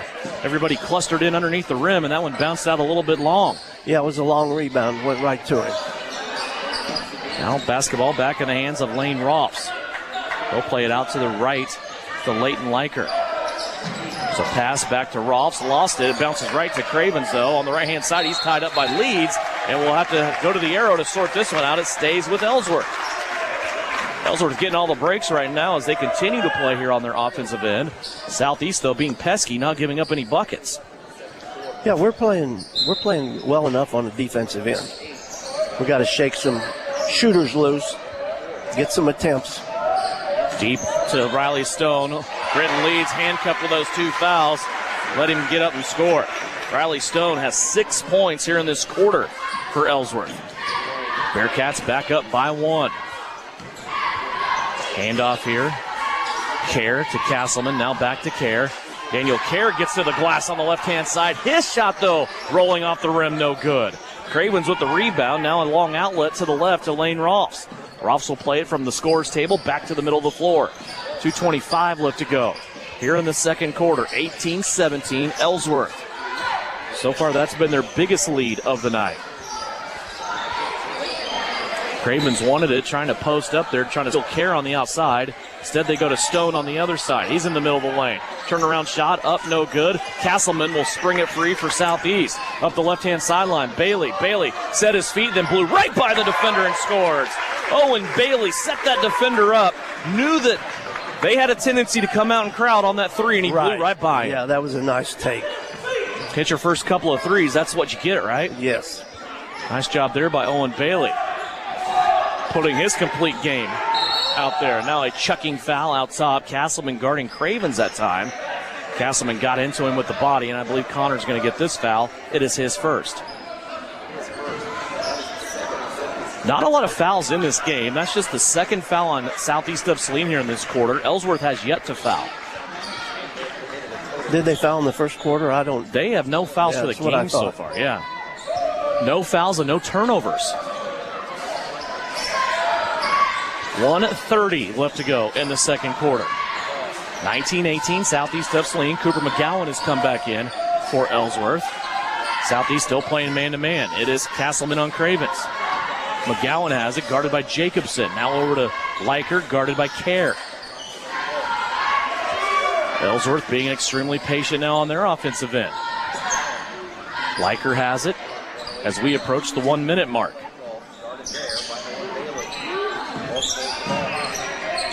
Rolfs had it momentarily. He'll play it over to the right. It was to Stone, who was out away from the basket. It's knocked out of bounds by Leeds with 57.5 seconds, I believe. Yeah. Leeds might come out here. This is good move by Bryson Flax. That's a real good move. Going to protect Brenton from getting that third foul before halftime. Then he can hit the reset at the break. Also coming back into the game for Ellsworth is Ben Hipp. He will get Riley Stone out of there.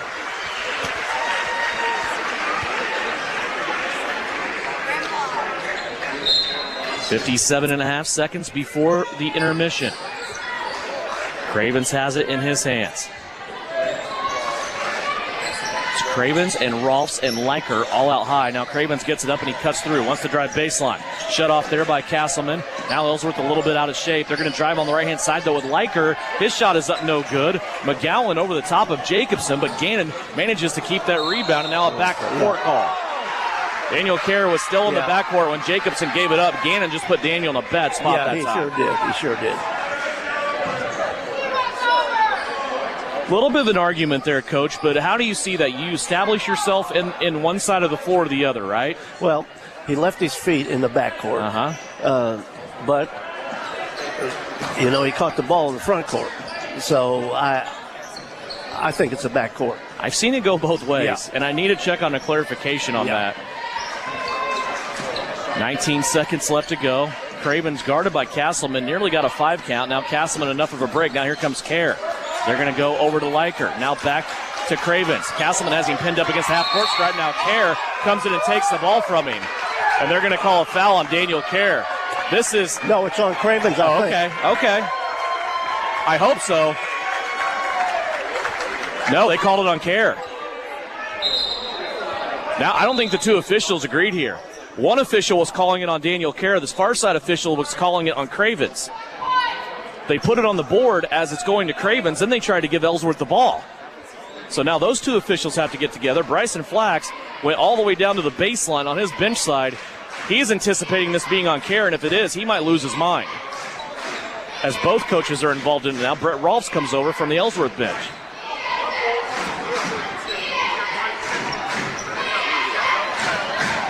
They're calling a double foul. How was that a double foul? There was hardly any contact there. This play was right in front of us, Coach. It looked like Kerr came over on the double team, smacked the ball away, and I don't know that there should have been a whistle, let alone 2 whistles. The lone official not in this discussion is over on the baseline having a talk with Bryson Flax in a calm manner. One had to happen before the other, right? Yes. The foul was on Cravens, if there's a foul. Yes. Because like I said, you and I had the best look, other than the people at the scores table. Kerr came over, knocked the ball away, and then Cravens grabbed him. And now a timeout here for Southeast of Saline, as they will have the ball with 7.5 seconds left to go to end the half. It's not a use it or lose it in high school, but I always kid Bryson Flax. He still has that JUCO mentality, right? It's that college coaching. Yeah. Well, there's one thing he was very good at when he was my assistant is he did all the out-of-bounds plays and the special plays, and he was darn good at drawing them up. So we'll see what he draws up here. Maybe we'll get a good shot. Maybe we'll throw it away. You never know. You know, you watch the big-time football broadcast, and they always have an official expert that they can lean on. We got one, too, and I don't want to – it's Russ Kossel watching from home on SalinaPost.com. I'm not going to tell you what he had to say. But he agrees. One had to happen before the other. You can't double foul that call there, but basically that's what they did. Yeah. They double fouled the call. They went to the arrow. That's how the basketball ends up with Southeast of Saline, and now the Trojans will have the last look at it here with 7.7 on the clock. For Kerr, that is his second foul. For Cravens, it is his first. And it's the only foul called on Ellsworth in the first half. Kerr has the basketball off the inbounds. He'll go to Jacobson. Gannon wants to drive. McGowan leaning on him. There's a block up top, and then out of bounds went McGowan, and it's going to be Southeast ball with 0.7 of a second left. Jacobson looks like he might be a little shook up. Yeah, they slammed the ball back in on him pretty hard.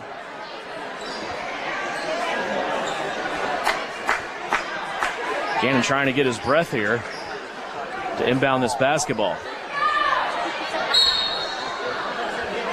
He'll have it, just 0.7 of a second left. Catching a quick shot. They go to Owen Bailey. He's going to land with it, put it up at the rim, and just a little too off balance with the man in his face. That will be the half.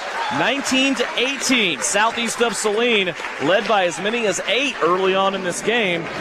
Ellsworth came back. They took a lead by as much as 1, but it's a 1-point lead for Southeast of Saline at the timeout. Halftime is brought to you by Knopf Auto and Truck Accessories. When we come back, numbers from the first half. We'll also talk to Shauna Smith. It's all coming up when we come back here on KINA. Knopf Auto and Truck Accessories. Everything to bling out your ride in one place, including top quality lift kits, wheels and tires, bumpers, Jeep accessories, fender flares, bed covers, bed liners, step bars, even custom painting.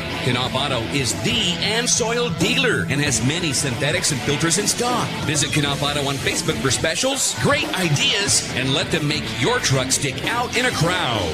Knopf Auto and Truck Accessories, supporting the Southeast of Saline Trojans. Hi, everyone. It's Flanell Garrettson from SalineHomes.com. It's a new Trojan basketball season, and our coaches have devised a solid game plan. Just like basketball, to reach your goals in the real estate game, we need to have a dynamic game plan. I enjoy working with many of our Trojan supporters in all aspects of real estate. Upsizing, downsizing, investments, town or country. One call to me, and we will get your personalized game plan ready to win. Go Trojans! Buy or sell, call Winnell at SalinaHomes.com. This is the Trojan Halftime Report. Coming up, a first half recap. Shot at the horn! Stats, interviews, and a look at other area games. Now, let's get back to the gym for Trojan Halftime on KINA. Back here at the half in Ellsworth, halftime of the boys game, 19-18. Southeast of Saline leading the state-ranked Bearcats by 1. Time now to look back at our first game of our doubleheader tonight. Of course, it was the Southeast of Saline ladies, and head coach Shauna Smith joins us now. 38-35, you get the victory here on the road, and you complete a pretty good couple of days for Lady Trojan basketball coach. And boy, this Ellsworth team, I was impressed with them. We really didn't know what we would get, at least I didn't from the outside looking in. Their record was about 500. Their schedule, to me, really hadn't been that tough. But, man, they came in and they were ready to play tonight, weren't they? Yeah, and then said it just us coming out playing last night, kind of we knew that was going to be, a hard game for us. But we kind of knew, like I said, they're better than what their record shows, I think. They, play a lot of kids. And, so fouls really are an option for them, or I guess a problem for them. Yeah, they are very deep. Brought a lot of girls off the bench. And this game started out, it was the polar opposite from the game last night with Clay Center. I think you hit 9 turnovers tonight with about 3 minutes left in the first quarter. You had 9 the whole game last night. But it was just so helter-skelter, up and down the floor. A lot of tempo, a lot of pace, a lot of active hands playing defense. And you were able to match each other pretty much play for play. This game at halftime was as even as it gets. 18-16. You had a 2-point lead. Go back to the end of the first quarter, though. A big 3 by Brielle Potachik on that last-second inbounds play to close the quarter. You guys had been behind at that time, but you tied it up at 10 at the end of the first. Yeah, I just thought, that game we knew was going to be a gutted-out game tonight. After first quarter, we're like, okay, 8 minutes. We got at halftime. We said, okay, it was 16 minutes, or we played 16 minutes. We gutted that out. We were ahead at halftime. It's kind of things that, that's what we do. Yeah, absolutely. So a couple of threes there towards the end of the first quarter, one by Potachik, one by Harris. Come out then, you put the clamps down on the second quarter. You only give up 2 field goals. You preserve your 2-point lead, 18-16 at the half. Third quarter was a good quarter for you. You were able to build a lead by as much as 7, but we saw some fouls in there, a lot of free throw attempts. They were making their free throws. and they were able to just kind of hang around. A 2-point game at the end of the third, and then fourth quarter, you guys were able to get it out. There were a couple plays in this fourth quarter. Reagan Duran made a couple of plays. Abba Pearson, of course, made a couple of plays. Lexi Jacobson hit a big three, top of the key.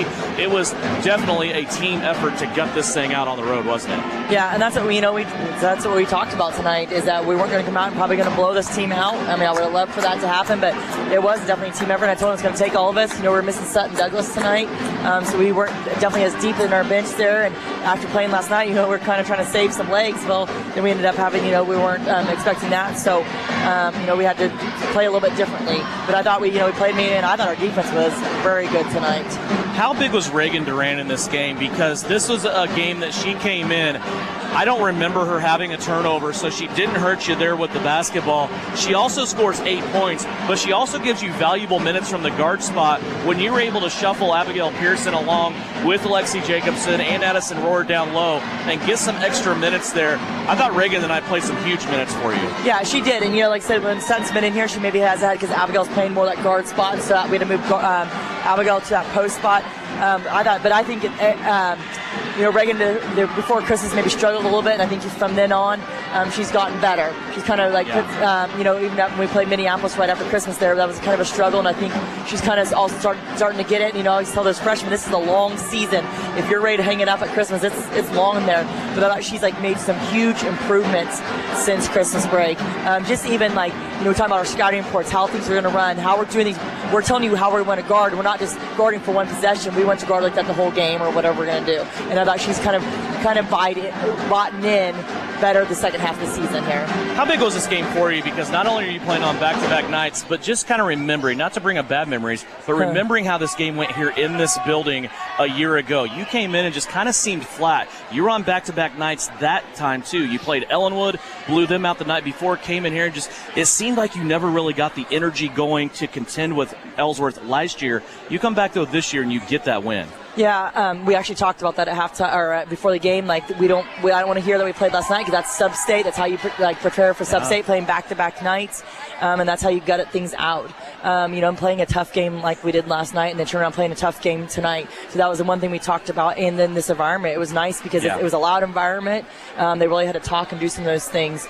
You know, like I said, we knew this game, whether we had a game last night or whatever, was going to be a tough game. I told Tyler before the game, he laughed at me because almost I was eavesdropping in maybe your locker room. I was going home last night after the game, and I don't remember the last time I've seen your team lose 2 in a row. And I know Bill Self talks about that a lot with his Jayhawks. You talk about it, obviously, with your girls. I know you didn't lose 2 in a row last season. I was going to go back today and look, but I got busy with some other things. But that's something that's a topic, right? You never let one bad game turn into 2. Right, and we talked about that. And I was actually going to go look today, and then I didn't get a chance to go look to see when the last time, whenever my husband and I had talked about that this morning, about when that was. We lost back-to-back, and that's what we kind of talked about. That's what last night is. You know, we played at Smoky Valley, didn't play very well. And I thought, like, even like Brielle, she came back and she made some big shots for us these last 2 nights because, you know, she hasn't been, you know, kind of been in a shooting slump there and whatever. So I thought she kind of stepped up her shooting there. Well, congratulations on back-to-back wins to end this week.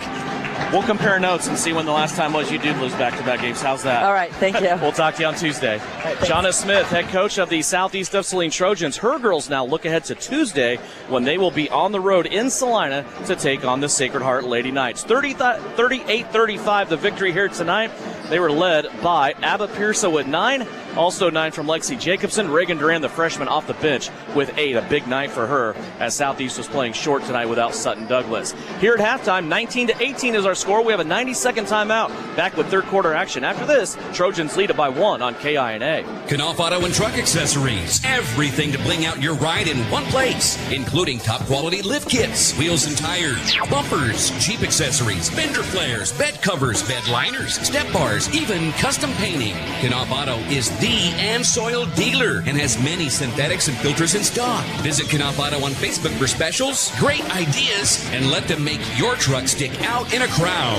Knauf Auto and Truck Accessories, supporting the Southeast of Saline Trojans.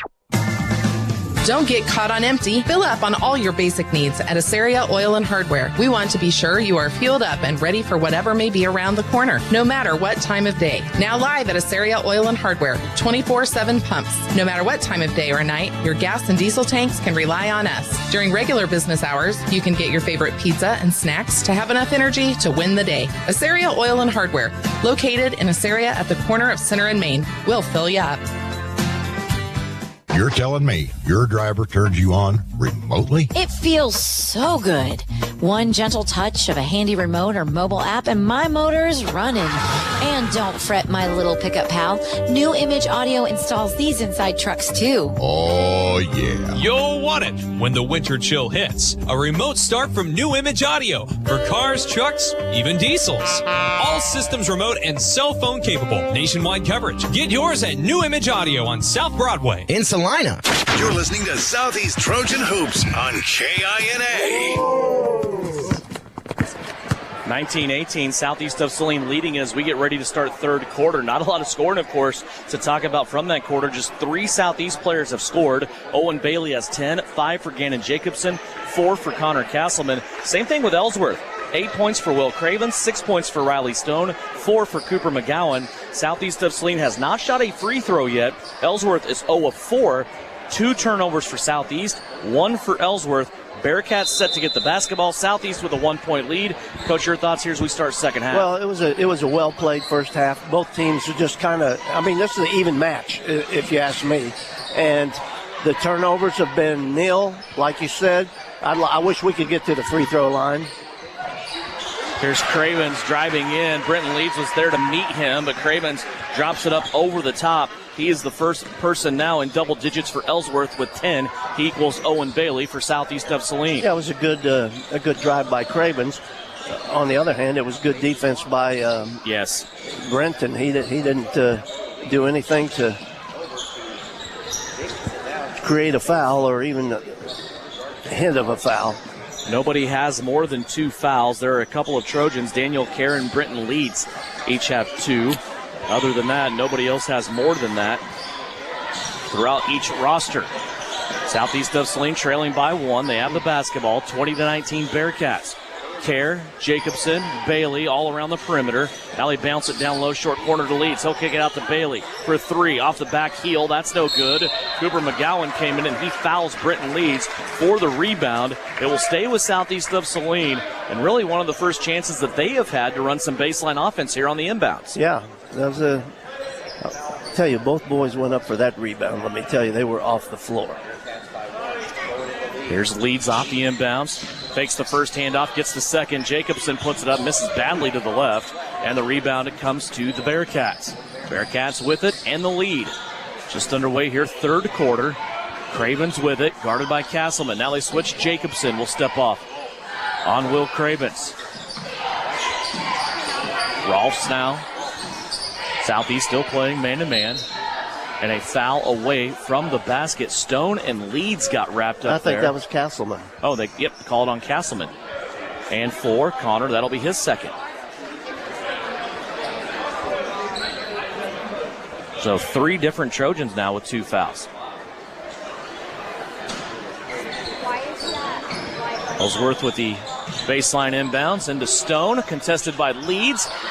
Shot no good, but there's Cooper McGowan. Boy, he is keeping a lot of possessions alive for Ellsworth. A 3-pointer now by Rolfs is no good, and Leeds with the rebound. 20-19. Southeast of Saline trailing by 1. We're about 2 minutes in to this second half. Kerr with it. He floats off to the left. Now comes back middle of the floor to Leeds. He's smack dab between the circles here. Over to Castleman. He'll swing it quickly to Jacobson in the corner. Gannon dribbles out now, plays it to Kerr. Kerr on a move, he's going to go into the chest of Cooper McGowan, and a foul called here on Cooper McGowan. Daniel did a good job that time getting the defender off balance and then went right at it. Yeah, we need to get some penetration like that. Make them move their feet, make them play us a little bit. They're kind of hanging back, off us out here on the perimeter. Castleman with it, now over to Leeds. Leeds puts it on the right wing to Kerr. Kerr again wants to drive, gets in the middle of the paint, finds Jacobson in the opposite corner. 3-pointer on the way, won't go down for Gannon as it pops out. And another rebound by McGowan. It's a good shot. Nothing the matter with the shot. Cravens will bring it across the Bearcat logo here at center floor, Ellsworth High School. Cravens started out left, now comes back right. Plays at the Liker, jump pass back out. Ends up with Cravens for three. Can't get that to go, but a rebound by Liker over the top of Castleman. Boy, they are keeping a lot of possessions alive now. Cravens inside, spin move, defended nicely. Kick out McGowan for three. No good. Another offensive rebound by Ellsworth. Cravens takes a step back. His three, no good. And another contested offensive rebound for Ellsworth, as they are getting 3-4 chances to score on this possession. Stone has it. He's backing down Leeds, and now he'll play it back out to Cravens. Boy, you just feel handcuffed as a coach, right? When you cannot clear that board and bring it to your end. Yeah, Ellsworth doing a really good job of going after everything. Cravens with it, top of the circle, little hesitation, then he shoots and he scores. Can't leave the door even cracked open against him. No. That's what Gannon Jacobson did that time. He hesitated first, and then Gannon relaxed. And when Will saw him relax, he went ahead and put the hammer down. So Will Cravens now with 13, leading his team to a 4-point lead. 23-19. We're approaching the halfway mark of the third quarter. Both games tonight just kind of moving right along here. There's a Castleman shovel pass into Brenton Leeds. Leeds tried to keep it away from the Ellsworth defender and then lost it out of bounds. Just the third turnover of the night on Southeast of Saline. Well, we'll take the turnover, but Brendan would like to have the hand off his wrist, too. Yeah, a lot of active hands there around the waist when that ball came in about waist high.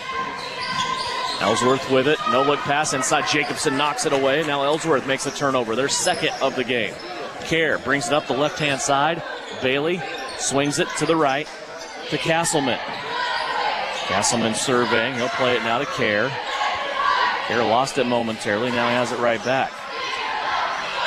3:28 left to play in the third. 23-19 Ellsworth.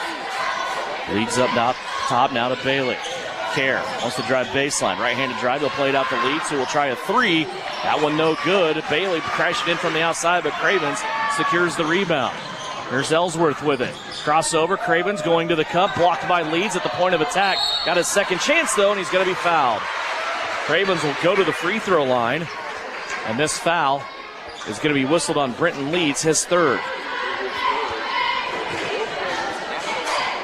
Cravens has all the Ellsworth points here in the quarter. Southeast of Saline still looking for their points. He'll go to the free throw line, Will Cravens, and try to get the first free throw make of the night. He does. Ellsworth now 1 of 5 from the line. Coming in for the Bearcats will be Dax Liker. Cooper McGowan will check out.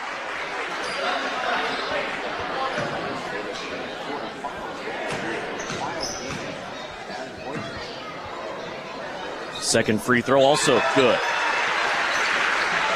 Will Cravens 2 of 2 from the line. He has all 7 points here in this quarter. Ellsworth now leading by 6, 25-19. Kerr with it up top, lost his dribble. Now he's looking for a friend, and the ball ends up somehow with Connor Castleman. Connor now will drive. He'll get it off the left-hand side. Can't get the roll, and the rebound taken in by Ellsworth. Well, I thought Connor was able to do what he did twice in the first half there, but he just couldn't clear the rim and get the glass. Glad to see him on the drive. We got to get some action in there. Kirby Davis, Omar Calzada will check in at the next whistle here for Southeast of Saline. They go high post to Cravens. He tries to curl around Castleman. Little hesitation. He's going to draw the foul and end up on the reverse side off the backboard and score. Boy, Coach, I don't know how he got it on the other side of the rim, but that was a pretty fancy shot there by Cravens. It was. I tell you, Owen could have prevented that. He ran right by that. I think if he'd put his hand out, he'd have deflected the ball. Cravens back to the free throw line here as it's become the Will Cravens show in this third quarter. His free throw in. He has every single point here in the third. He has 10 of them. Southeast of Saline still looking for their first points, and a full timeout will be called. 2:15 left to go here in the third. Ellsworth leads it by 9, 28-19. Back with more Trojan basketball here on KINA.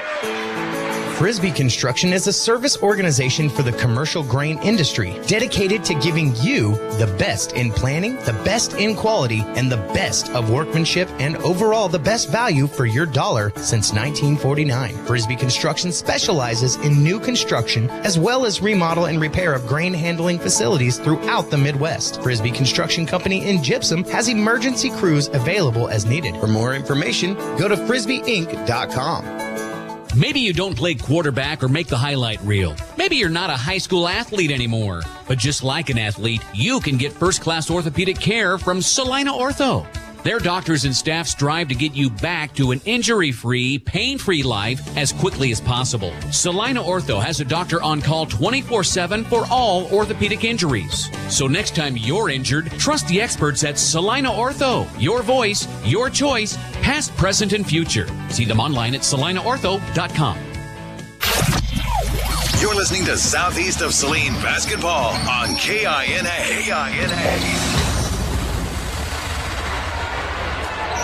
28-19, Ellsworth leads it by 9. Devin Haney, Francis Flax back here at Ellsworth High School. Southeast of Saline has not scored in the third quarter.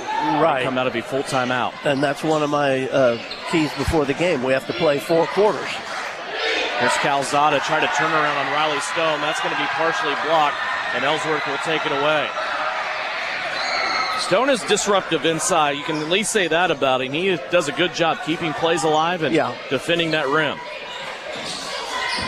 Stone will play it out now to Lane Rolfs. Rolfs back to Cravens, a three-pointer in the corner, and they're going to call a foul as well. Cravens was knocked down. I guess he ended up on the seat of his pantway, and they're going to call the three good and put Cravens at the line for a potential 4-point play. Foul on Daniel Kerr, his third. Trying to make this a 13-point game. Cravens' free throw is up and good. 32-19. We saw something similar in the Scott City game. One guy scored all the points. Yeah. Turnover there. Kirby Davis slid his feet before he was ready to go with the dribble. It's just the 4th turnover for Southeast here in this game. 2 in the first half, 2 in the second half. We're going to have to get more aggressive, I can tell you that right now. 32-19, 90 seconds left to go here in the third. Grady Gebhardt has checked in at the scorer's table. He will wait on the next whistle to come play. Cooper McGowan is back in there for Ellsworth. Top of the circle, Leiker. Now to the right. To Daxleiker. Layton and Daxleiker both in there. Cravens pulls it out to the Bearcat logo. Near half court. Kerr there defensively. There's a dive by Davis. Loose ball on the floor, and they're going to call a foul on Ellsworth. Foul on Leiker. Layton Leiker will get his first foul. A turnover there for Ellsworth. Kerr will come out. Gebhardt in.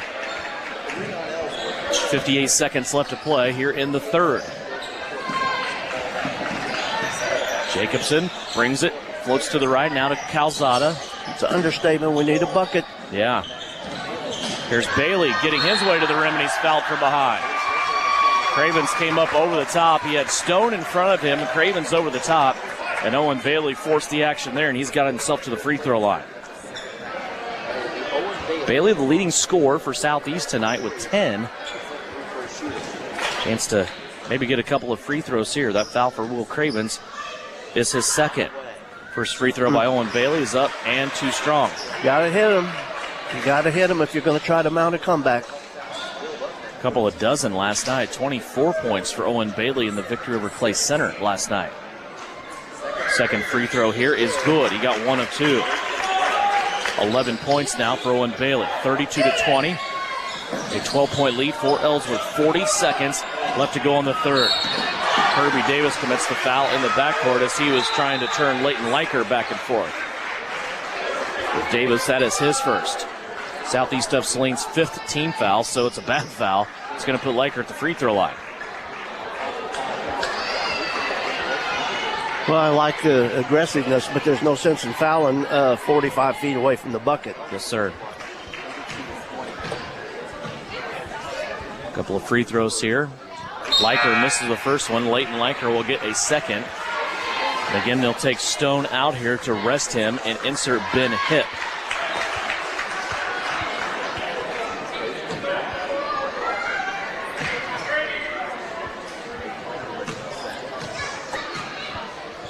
Leighton Liker's second free throw is good. Back to a 13-point game. Gannon Jacobson hands the ball off to Grady Gebhardt. Gebhardt will go to the right. Now come back left. High post entry at the keyhole to Kirby Davis. Davis looking, now he'll go to Jacobson. Gannon started a move, lost the ball. Davis there, though, to bail him out. To the right-hand side, Owen Bailey. We'll swing it around, Davis. Jacobson, lob pass inside to Calzada. He was stripped but got it back. Out to Jacobson. Gannon for three, got it. Boy, they needed that. Gannon Jacobson gets his first bucket of the second half. And Ellsworth here running out of time, down to 3, down to 2. Cravens has the ball in his hands. He's going to launch it at the buzzer and throw it over the backboard. And we have a 10-point game going into the fourth quarter. All Ellsworth in the third. They lead at 33-23 as we come back with fourth and final quarter action. After this, it's brought to you by Commercial Tire Centers.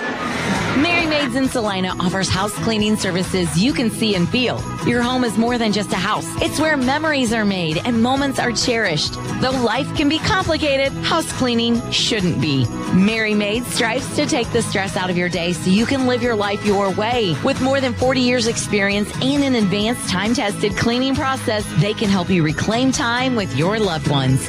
Find Mary Maids on Facebook or check out their website at marymaids.com. Insurance is something we all need in our business, home, car, and life. But do you really understand what's covered? And most importantly, what you are paying for? Hi, this is Rob Carlson in the Salina office of Smart Insurance. Change is good, especially if you haven't looked at your insurance policy lately. I can help you understand what you need and where the gaps are in your coverage. We provide free quotes and take pride in looking out for you. Smart Insurance, with locations in Salina, Abilene, and Harrington. Give us a call today. You're listening to Southeast Trojan Hoops on KINA. 33-23, not a good quarter for Southeast of Saline, Coach. However, Gannon Jacobson hits that three, makes it a 10-point game at the end of the third as we go to the final period. Something happened there that hasn't happened the whole quarter. We got the ball inside first. They collapsed. We kick it out, open shot. Yeah, they are awfully aggressive inside. Once you make an entry pass, maybe that's something Southeast can take advantage of here in the final quarter, but you still got to hit that shot and not turn the basketball over. Grady Gebhardt that time looking for Kirby Davis at the top of the circle on the high post entry, and it's knocked away by Ellsworth. Bearcats get it back, leading by 10, 33-23. Cooper McGowan has a high post. He'll hand it off to Cravens, who comes on a curl all the way to the rim. He'll draw the foul on Omar Calzada. The Cravens back to the free throw line. He's 4 of 4 from the stripe, and he's going to try to add to his 22 points. Calzada picks up his first.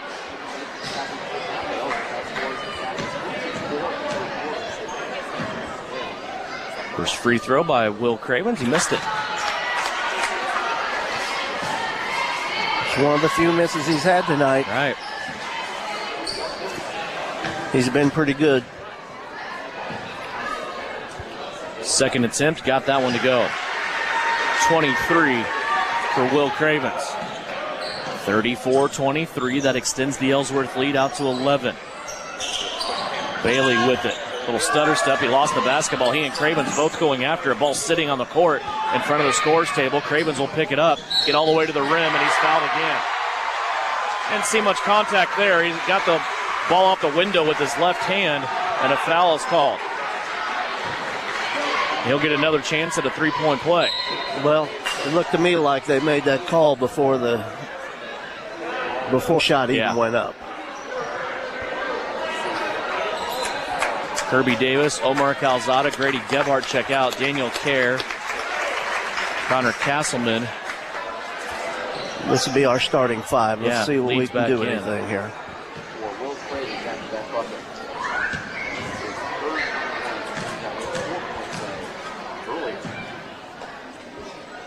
Cravens free throw is up and good.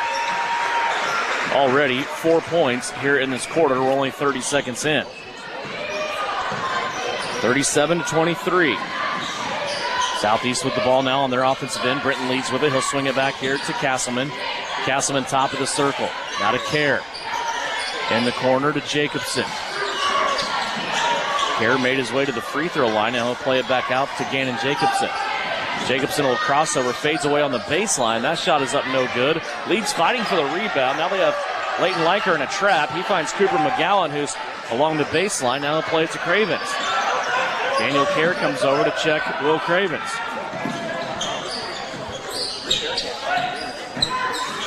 Cravens lost the basketball. Kerr beating down to it. Now Castleman picks it up, makes a long outlet up the floor to Owen Bailey. What a play by Daniel Kerr and Connor Castleman, finding Owen Bailey up the floor.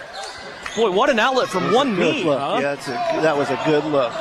Connor Castleman. And now a foul is going to be called on Gannon Jacobson as Leighton Leiker went dribbling down the right-hand side of the floor.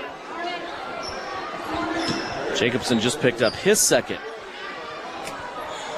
Well, we're starting to see that aggressiveness that we were missing in the third quarter. I agree. Inbound to Cravens in the backcourt. Nobody has 4 fouls yet in this game. There are 3 different Trojans with 3 fouls. It's Castleman, Karen, Leeds.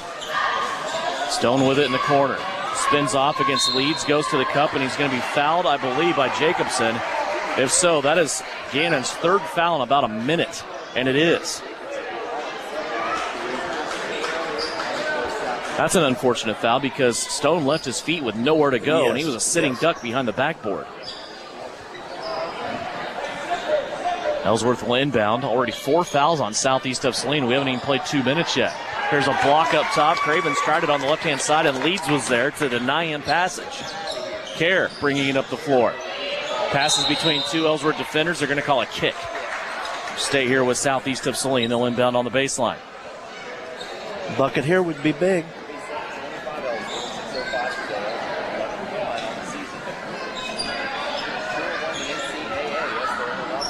Leeds with it. There's a drive. And a blocking foul. Kerr got to the rim. They called a foul before that. Foul is on Cooper McGowan, his 3rd. Owen Bailey off the inbound. Little head and shoulder fake. Turns in the lane. Finds Jacobson. Now he is going to be fouled, and he'll get free throws. Gannon Jacobson will go to the free throw line here. A big game in Class 2A boys in Sterling tonight. Sterling and Bennington going at it, and at halftime, Sterling leading 22-21. Should be a good matchup. Yeah. Jacobson's first free throw, rims off, no good. Gotta have those. Foul on Leighton Leiker is his 2nd. Southeast of Saline has only shot 3 free throws so far in this game. They're 1 of 3. They trail by 12. Gannon's 2nd free throw. Got that one to go. He has 9. 37-26. 5:53 left to go. Still a ton of basketball left in this one. Here's a deflection by Jacobson into the backcourt. Jacobson couldn't get to the ball, the official there. And he ends up taking a seat on the scorer's table, and they will contest once again. He and Bailey teaming up that time in the backcourt. Bailey will guard Dax Leiker off the inbounds. Leiker floating left. He'll go to Leighton Leiker. To Stone now in 3-point territory. Tried to go baseline. Leads there to shut him off. Cravens was posting Kerr momentarily in the lane. They were unable to get it to him.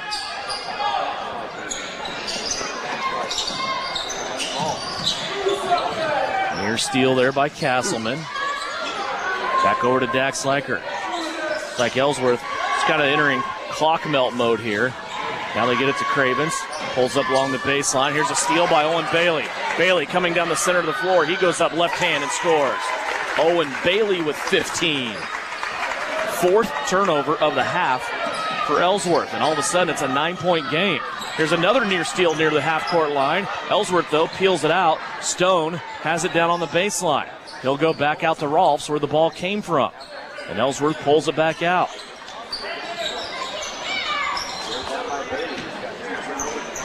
Ellsworth's just doing enough to slow this tempo down. With the lead, they have the luxury of doing this, but if the tempo gets turned up at all, Southeast definitely has the advantage, don't they? Yeah, they sure do. Like I said, we finally started getting aggressive. We were too passive in the third quarter. There's Dax Leiker on the drive. Nearly lost it out on the baseline. Then he turned back around and lost it into the hands of a teammate, Lane Ross. Oh. Cravens has the ball, and they're going to get Kerr with a little bit of a bump here for Daniel Kerr. That'll be his fourth. I don't know how you can call that a foul, but right. He did. Well, also, too, I think there has to be an awareness of your atmosphere, right? If you're an official, you know that if you call that 50-50 thing a foul, free throws are coming up. Right. You've already got Southeast of Saline at the limit, so it sends Cravens to the free throw line after a little touch foul near half court. Well, right now, Cravens is still the only player that has scored for Ellsworth. One free throw out of Leighton Leiker in the third. Oh. That's been it, though. Other than it, you're right, it's been Will Craven. It's here in the second half. He gets both of them here. And a lot of them at the free throw line. Yes. 39-28 after those two makes at the stripe for Cravens. High post to Leeds. Here's Kerr. Three-point ball. Got it. Daniel Kerr, his first basket of 2 games. He did not score last night in the 60-35 victory for Southeast. 39-31. It's the closest Southeast has been since early third quarter. And now Ellsworth spreading them out. Southeast in scramble mode here defensively. It's just been Rolfs and Leighton Leiker playing catch over on that far side. Now Dax Leiker comes up and gets involved. It's a big blown out game of 4 corners right now for Ellsworth. They're taking the clock down to 3:18. You know what I'm thinking. Where's that shot clock? Well, yeah. Where is that shot clock that you ordered 3 years ago?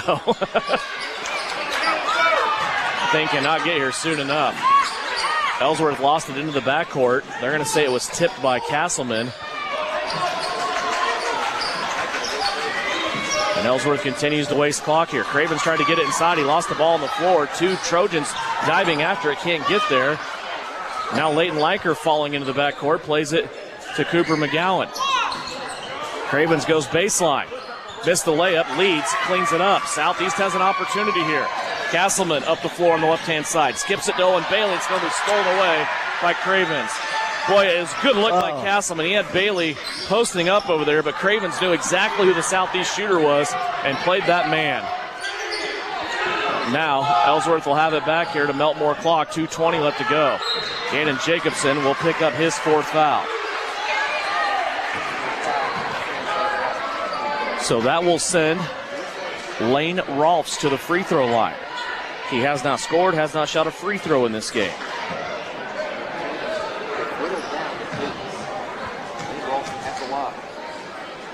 Left-handed free throw is up and good. Lane Rolfs, the son of Ellsworth head coach Brett Rolfs.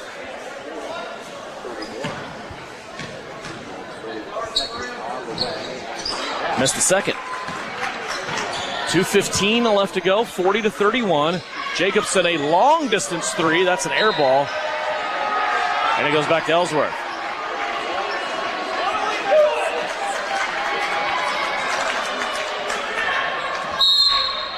Timeout, Ellsworth. It's a 30. We will take it. 2:10 left to go in this one. Ellsworth leads Southeast by 9 on KINA.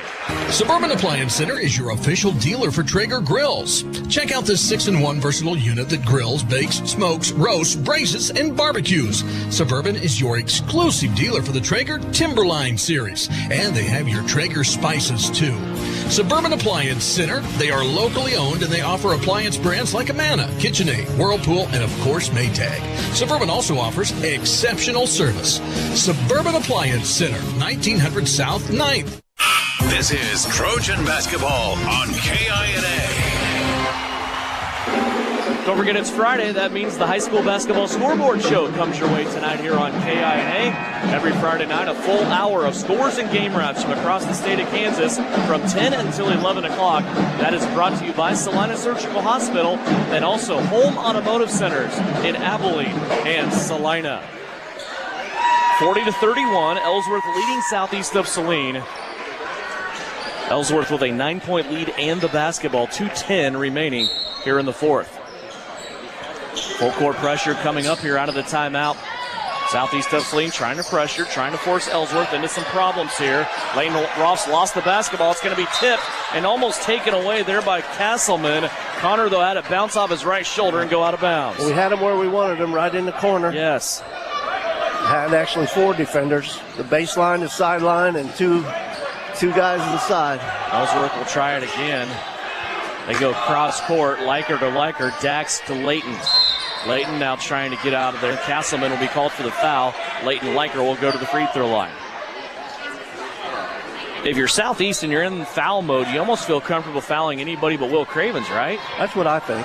I don't think it makes any difference who you foul. 4th foul for Castleman. I don't know anything about him, but I think McGowan might be a good one to foul. Here is Liker on the free throw. Layton Liker gets his first shot to go. He went 1 of 2 from the line here in the third. Puts it back to a 10-point Ellsworth lead. Second free throw on the way. Missed it. Daniel Kerr with the rebound. 1:49 left to play. 10-point game. Southeast needs to score quickly. Gebhardt with it now. Kerr. Kerr's going to drive. He gets to the keyhole. Steps the defender off. Shot up, no good. Owen Bailey came in and grabbed it, but then McGowan took it away from him. Cooper McGowan. And now a foul on Jacobson will put him out of the game. And free throws coming up here for Dax Liker.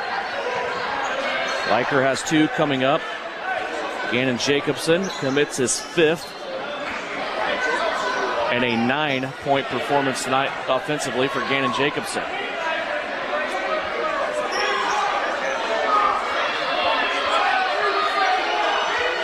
So Jacobson will have to check out.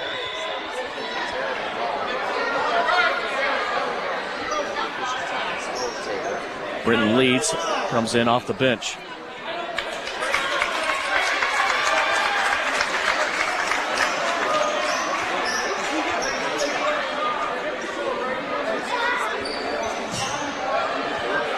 I believe Coach Flax here is expressing his frustration with floor balance and how this game has been called. Just guessing, but by the body language, I think that was kind of a problem too in the girls' game.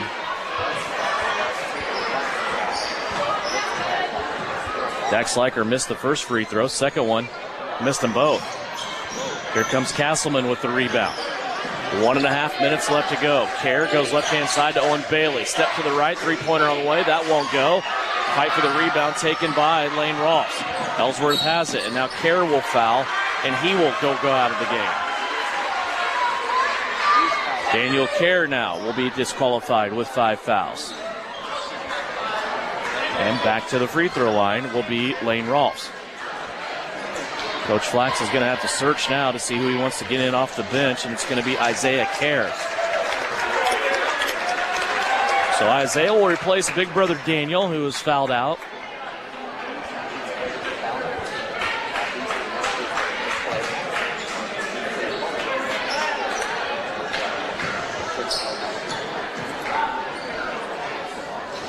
Rolf's first free throw is up and good.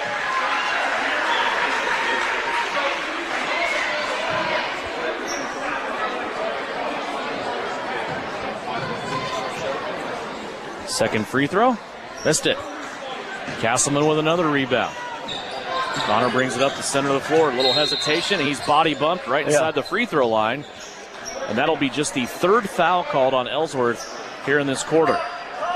And didn't you think that was coming?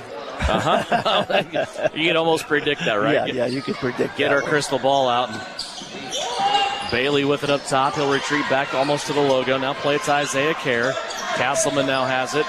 He throws a ball up in the air, and it's knocked out of bounds off of Southeast of Saline. Will go to Ellsworth. Turnover for Southeast as their 5th of the half.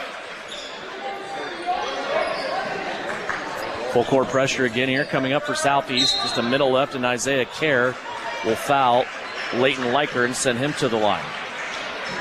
Yeah, if we don't score next time down, we might as well call it off. There's no sense in keeping them going to the free throw line this last minute.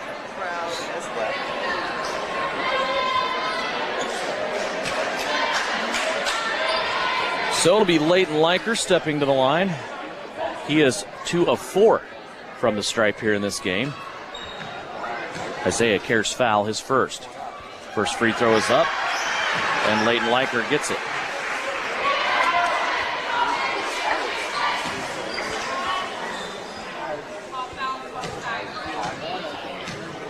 Second foul coming up, or free throw, excuse me. He missed it. So Ellsworth continues to shoot 50% from the line, and Connor Castleman threw it away. Brent Leeds kind of quit on the play. Gebhardt saved it, but it ends up being a turnover as Ellsworth brings it back the other way. 43-31, 49 seconds left to play here in the fourth.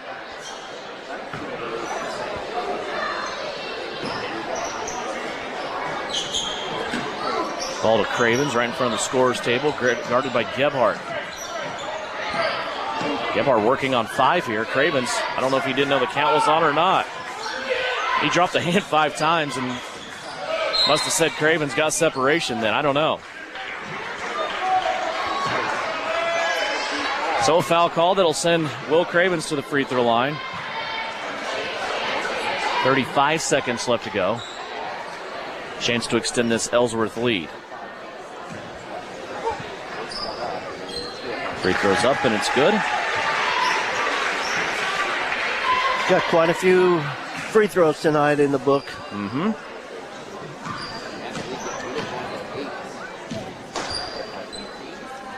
Second one off the front lip, no good.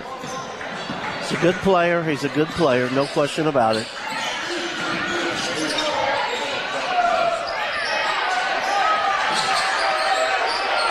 .23 seconds left to go. Ellsworth has it back here after Southeast goes empty again. And I believe both teams are satisfied with the current result. Cravens will dribble it out as the clock is down to 7. Ellsworth's crowd giving a good applause as their state-ranked Bearcats continue on. Now their 12th win of the season. They go to 12-1. They're 3-1 in league play. Southeast of Saline now back even at 6-6. They go to 1-3 in league play. 44-31, our final score. Back on postgame to sift all through it. Also have a conversation with head coach Bryson Flax. It's all coming up on postgame. It's brought to you by Commercial Tire Centers. Once again, 44-31. Ellsworth wins it here on KINA.